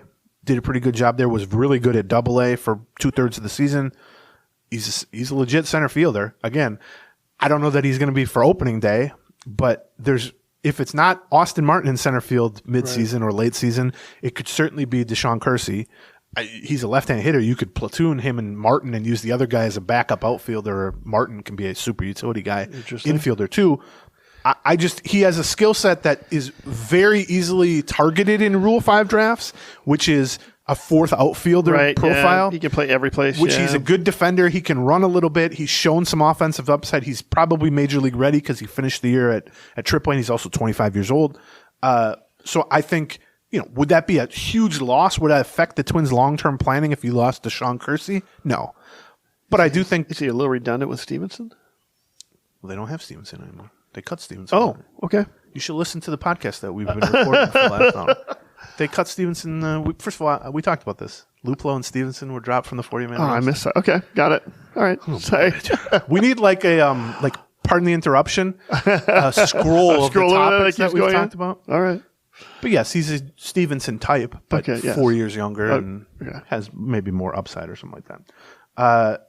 Junior Severino is another guy who led all of minor league baseball, tied for the lead with 35 home runs. That's the most homers by a Twins prospect since Miguel Sano 10 years ago. He is sort of a Miguel Sano type offensively, which is a lot of power. He's a switch hitter, so that's different. But a lot of power from both sides of the plate, draws some walks, a lot of swing and miss. He's an all or nothing slugger. He's a guy who was signed for like $2 million as a teenager. Never really became a top prospect, but has kind of grown into much more power than was expected. Within that, though, he's moved down the defensive spectrum. He was a second baseman. Now he's a third baseman. I would say most likely he's a first baseman, DH type of guy. He's a bat mostly. Right. I think he would be picked if you were to leave him unprotected. A guy who just hit 35 homers and finished the year at AAA, switch hitter, can play multiple positions, all that stuff. It was once a pretty highly regarded prospect. But I will say, he's been left unprotected twice already and not picked. Right. And he hasn't been coming off quite this good of a season. This was his best season, and he reached AAA, so that's different. But, I mean, he was left unprotected coming off good seasons at AA or high A AA and was unpicked just because the player profile is not often in that much demand. Kind of a low average, high power first base switch hitter isn't that amazing. But I personally would protect him, and I think he could potentially fill the role of platooning with Kirilloff at first base at some point, or even replace Kirilloff at first base if Kirilloff is injured again. I just think a switch hitter with 35 homer power who's performed pretty well in the minors, why are you losing that guy for free? Right. But they've taken that risk before, and he hasn't been chosen. So, and then the last guy that I would say is someone I would personally protect is Jair Camargo, who's a catcher and had a really nice season at AAA. You look at his overall numbers, .503 slugging percentage, 21 homers in 90 games, threw out 25% of steal attempts, good arm, gets pretty good reviews for like pitch calling and framing and all that stuff. He definitely looks like a backup catcher. I like to say he's built like a fire hydrant. Yeah. If you look, the overall numbers were good. He had a horrible April. Like he hit like 080 in April. If you look at his numbers after April, he hit 288 with a .569 slugging percentage, 20 homers in 74 games. Yeah. And that's like a 40 homer pace. Now, I will give the caveat that the International League, which the Saints are in, was very high offense, and the Saints especially. CHS plays as a real hitter-friendly park, especially for power, and like the team OPS was like 8-something this year. So like his was more above average than great, but also above average for a good defensive catcher at AAA certainly suggests he's capable of being a backup. And we talked about Vasquez. If they were to try to move off of Vasquez's contract, he could certainly be timeshare with Ryan Jeffers if you felt that moving off of Vasquez's contract. Also, it doesn't hurt you to have a third catcher. Yes. Like I know they only used 2 catchers this year, but that is very much not the norm. Yes. You generally want a third catcher somewhere on the 40-man roster. Right. And I'm not my view on the Rule 5 is, will you feel silly losing this guy for nothing? Not so much. I think Jair Camargo's got some big future in the majors, and he's gonna be on Cooperstown stage someday, and you're gonna be regretting that you lost him. But just if this guy were available for nothing, you would gladly add him, and why not just protect him with a 40-man roster spot? Yeah. So that's kind of my – and then just very quickly, a few other names to consider. Couple utility type of guys who did well at AA and AAA, Anthony Prado and Michael Hellman, who I think would be very easy Rule 5 targets. We kind of wondered if Hellman might get a call up Yes, a couple different times this year. And then 2 low minors single A guys, one of which, Ricardo Olivar, had a really nice season at low A, 21 years old. He's a pretty good prospect. It's just jumping from low A to the majors as a bat first guy. You just very rarely see teams willing to take that. And then Jose Salas, who is an infield prospect they got in the Arise Pablo Lopez trade, who they talked up as like a borderline top 100 prospect at the time, had a horrendous season year. at high A, hit like 190. And is there going to be one of the other 29 teams? You're going to need one of them to still think highly of him after a horrible season, and also think he's worth keeping in the majors after struggling at high A for a whole season. Now, it's not impossible, but that's kind of the risk. I mean, anything's possible given how much some of these teams are tanking these days. Right? Like you've got a couple of teams. I mean, if someone just thinks he's a legit prospect and you're a terrible major league team, who cares? You just stick him in the majors. You work with him behind the scenes. High A doesn't necessarily scream legit prospect. Right, exactly. So those anybody beyond that they were to lose, let's say, in the Rule 5, there's some other players, that I think could have roles in the majors. But those are all the names that I would be like, ooh, that's a shame they lost that guy. So that's where they're at with the Rule 5.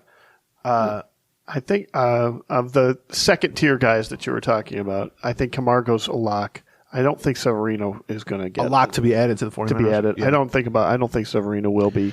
Here's the thing about Severino and Camargo, by the way.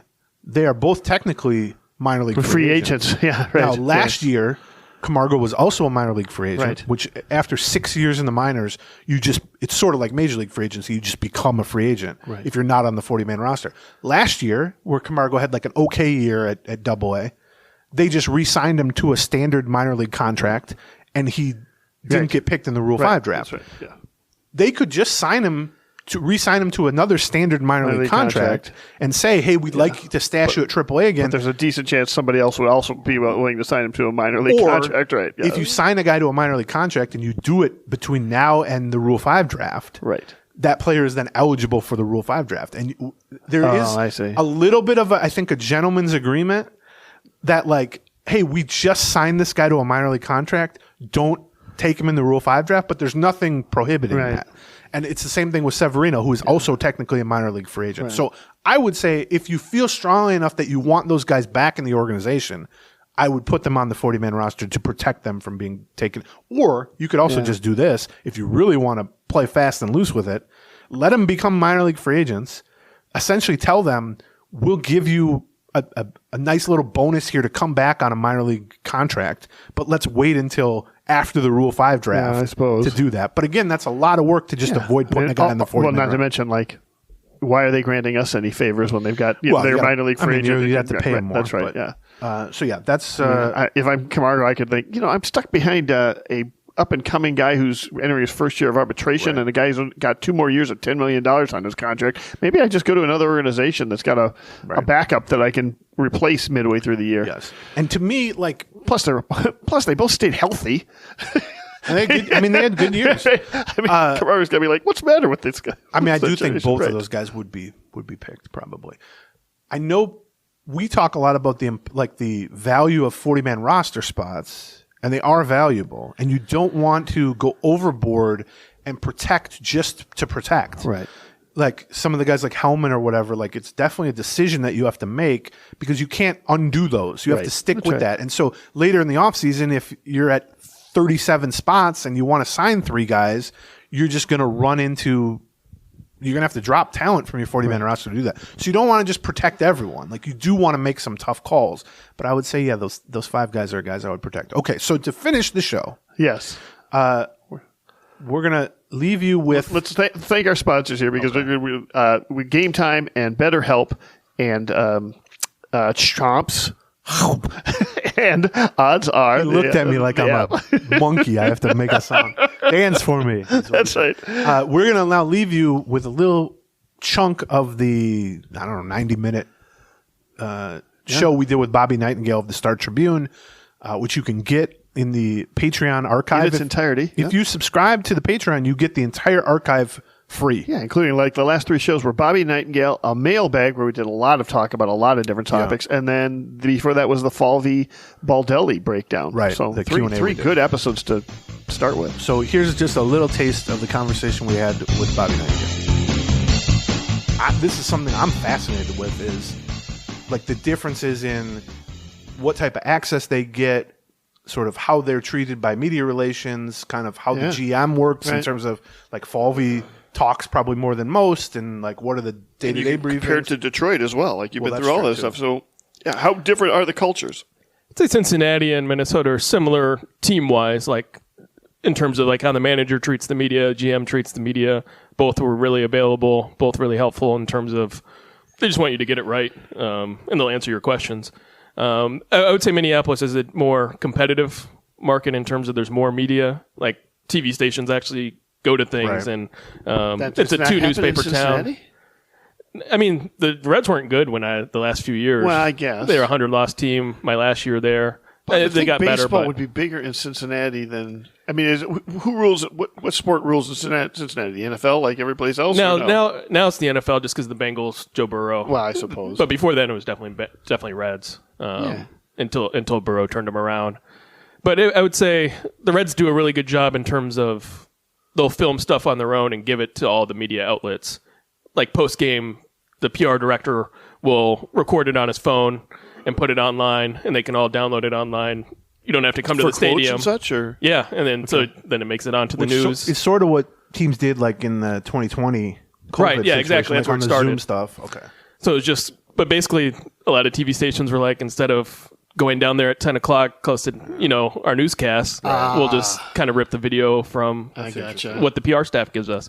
And so it was kind of like, you only had, like Traveling Beat, we only had 3 writers. It was me, for the Inquirer, the Athletic, and MLB.com. Those were the only traveling writers. I think here it's 5. Yeah. Sounds right. With Pioneer Press. And if I ever get off my ass and go somewhere. You were there in the playoffs. That's right. Oh, it was huge. Here's how my mind works. I was like watching Game 4 at Target Field thinking, well, I'd like the Twins to win, but I don't want to go back on the road even for one game. I was like, part of me is like, yeah, because and so the 3 like it was you for the Inquirer, C. Trent Rosenkrantz, who was at the Inquirer for a long time, and is now the Athletics Reds writer, and then Mark Sheldon, who people listening to this may remember, was the Twins MLB.com writer. Right. The original. Like 15 years ago. More than that, maybe. Right. Was he the original one? I think so, yeah. Probably. I'd forgotten that's where he went. Yeah. Yeah. He said Gardenhire would give him call him .com because he didn't understand why would you write for a website? That's about right. Yeah. So even that had a little Minnesota That's connection. funny. That's interesting. I don't know if C. Trent spent any time in Minnesota, but yeah, that's interesting. I mean, I feel like, yeah, and also like the manager, I guess not the whole time, but was David Bell. That was, for and so most of my years, yeah. A young former player, I feel like worked in a variety of roles, kind of similar to Baldelli, just in terms of like how he would maybe approach pregame and media in general. Did it seem like? Yeah, I'd say they're really similar in terms of both personality, both laid back a lot of the times, pretty engaging when you want him to be in terms of talking about players. I'd say David Bell, the difference is he's a lot more positive in terms of, like, even during the 100-loss season, he never ripped any players.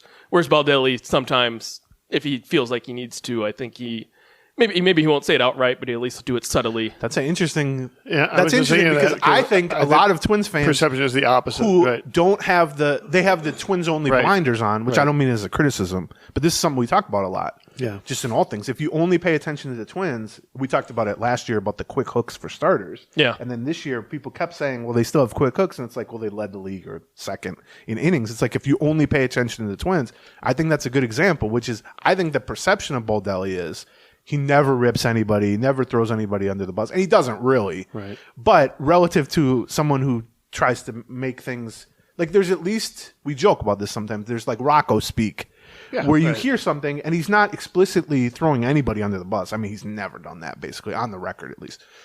But he'll say something or answer a question in a non-answer type of way where you can infer, or if you've done a million of his press conferences, you go, oh, that's as close as he's going to come. Right, yeah. He's not a big fan this of... This guy screwed up or that guy screwed right. up, which I think people see that, and he's been criticized for like being too even-keeled, which is a very funny thing to criticize someone for in general. But but then there are definitely examples where, I mean, unless you're just like a super veteran manager, it's going to be hard to kind of get your footing as a longtime guy ripping players, like actually ripping players. Well, I remember like Ollie Marmol, I don't know how much play it got here, but like at the beginning of the year, he ripped Tyler O'Neill, one of his outfielders, for not hustling on a ball. The Cardinals manager, yeah. Right. Yeah, and it was like a big thing in St. Louis. Like he totally not threw him under the bus, but called him out for not hustling. And then Tyler O'Neill afterwards was like, I was hustling. Like, I don't understand what he was complaining about. And so it became like a big story, but it was almost like, I remember in Cincinnati when I was there, it was like David Bell would never touch that. Like, even if he felt that way, he would never say that publicly, rip a player that way. Whereas I feel like Rocco, if you felt that way, I mean, I remember in the playoffs, like Kirilloff, whatever game that was, game 3, Sonny Gray start, where he missed the play at first base. He at least mentioned it. I mean, he'll say stuff like that's a play that needs to be made. Yeah, which is like that's not right. I mean, I'm sure. Kirilloff said worse about himself. Sure, like, Kirilloff was very hard on himself. I would say afterward. But yeah, I guess and he was playing through an injury, and I mean, he knew that when he was talking. But I mean, it was one of those. I think Rocco hints at a lot more stuff that way than David Bell would.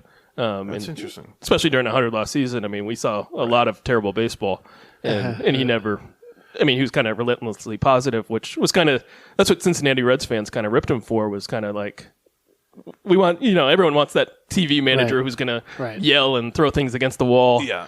But I remember Mike Bell, former Twins bench coach. He was like. He leads the league injections. Like, how does he not throw energy? But it's one of those, like, I feel like there's a difference between when you're talking to the media versus what's going on behind closed doors for managers. Right. And I feel like too many fans just judge on what's said to the media when it's like, there's a lot more to that job that you're not going to see. We talk about this with Baldelli constantly because people generally see, he doesn't do like radio interview. I mean, he talks to Provis before the game and everything, but it's not like he calls in the K-fan or anything like that. And so generally 90% of what a fan is getting from Baldelli to form their opinion of him is, just the little shots of him in the dugout and all that. But or the post game on Bally Sports. Right. Yeah. And I mean, he's extremely buttoned up in that situation. Like he'll rarely say anything. It's all just sort of even keeled, which is fine. And he'll give a decent quote once in a while. But one of the things we always joked about is, especially last year when things were going poorly for the Twins and people were, fire Rocco and all that stuff. It's like if people could only see, I think I kept saying like 10% of the actual personality. And I'm not saying he's like a, insult comic or anything like that. But like he's a guy who will drop an F-bomb. He's got strong opinions on stuff. And we also talked about how he's, behind the scenes, you get the sense he's much more competitive. He is quote unquote a masshole. Like he's got that Northeast kind of, I'm going to stick it to you kind of, I'm going to win this game no matter what, that sort of thing. And it's you don't get a sense of that at all. I think he's intentionally kind of neutered tones that down the presentation. Although I will say last year after the Whit Merrifield play where he got ejected, I felt like from that point forward that was the angriest I had ever seen him in a post game. Like he swore and then walked out basically, which is I had never seen from him. And then I would say like in the weeks and months after that, he got ejected several more times, which was interesting. And then he was just a little more willing to kind of let it flow, like his actual personality. And then I think this year built on that a little bit. Not that he like went nuts in any post-game stuff, but I think there was a little bit more. He did have the one post-game in Atlanta where they got swept in Atlanta and then he closed the clubhouse. And I mean, he ripped the offense pretty good during that one. Yeah, where that was kind of like eye-opening, like, oh, that's as mad as you're going to see a manager, during the middle of a season. I think, I think it is. That's why it's valuable. Like, if you're just a Twins fan, there's no reason for you to know how the Cincinnati Reds manager is. But I do think that's why it's valuable to have some context to this stuff. Is like you think, and also bigger picture, like you said, every fan of every team thinks they want this, fiery, quotable guy who screams after losses. I mean, Bobby grew up here with Gardenhire. Yeah. But Gardenhire had a little bit of a folksy... He did. He had some of that. Yeah. But he also had like, I'm going to rip the young guy a little bit kind of thing. I mean, Kelly had a lot of that, especially late in Tom Kelly. I mean, he just hated young... a little cantankerous kind of... But I think in practice, like you mentioned the Cardinals situation, people want that, except then when it happens to a player they like... Or it happens in a situation where the player's like, well, actually, I was hustling or something. Then people turn on the manager very quickly. So I totally get why managers in 2023, given the media responsibilities and all that, would kind of neuter themselves in that situation and present sort of a, political type of comment, like quote. Well, I mean, the thing about managing is you've got to manage. Like, I mean, it's an ongoing process. It might be gratifying in that moment to let fly what is in your heart and so on. And there's advantages to being candid when you have to be candid, but there's also, you just have to continue working with this player for another 5-6 years because they're going to be around for 5-6 years because you don't have to pay them. They're not a free agent for 5 or 6 years, and you might not be. You don't have 5-6 years of necessary of job security, right? Like. Yeah, although and also like a guy like Leland or whatever, you need to build up a sort of I don't know, established cred, Of I guess, course. to the point that like you mentioned, Gardenhire I think had this by the end, which they had terrible seasons his last 3 or 4 years or 5 years here, and like the criticism of young players at that point seemed kind of strange because the team was so terrible, but he had built up enough cred where it was like cute when he did it a little bit. Yes, right. Whereas David Bell first couple years on the job. People would be like, well, who's this guy think he is? I think there's some of that. I don't know. I will say, like in Cincy, there were I do remember a point where can't remember what year it was. I mean, one of the years the Reds didn't make the playoffs, and I remember reading on Twitter, people would be like, "God, we wish we had a Rocco Baldelli as our manager. I wish they would have hired him." It was one of those, and I'm sure in Minnesota it's always like fire Rocco, and I see it here, but then I'm sure in Minnesota or somewhere else they're like, "Oh, we wish we had David Bell," and I feel like it's every city has that. So let me ask you about that. Well, you've talked a little bit about the differences between the Twins and the Reds in terms of like their managers, how they respond, their general managers, their availability, maybe a little bit about the culture within the actual organization. How about the social media culture surrounding them? That's a good question. Are they that different, or are they somewhat the same? Is your reaction to you're active on Twitter and social media, which not every journalist we can say we follow is. I'm annoyed that he is because he's good. So it's like, well, there's a little slice of my pie that. And you're sitting there getting mentions and replies and that sort of thing.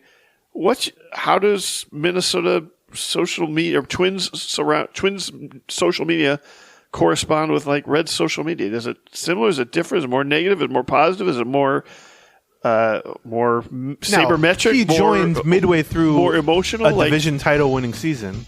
Although you joined right at the low, right when they were getting into the low point of that season. So, yeah, I would say that it is completely different. I think like Cincinnati, especially coming off the year they had last year where they lost 100. This year they got really close to the playoffs.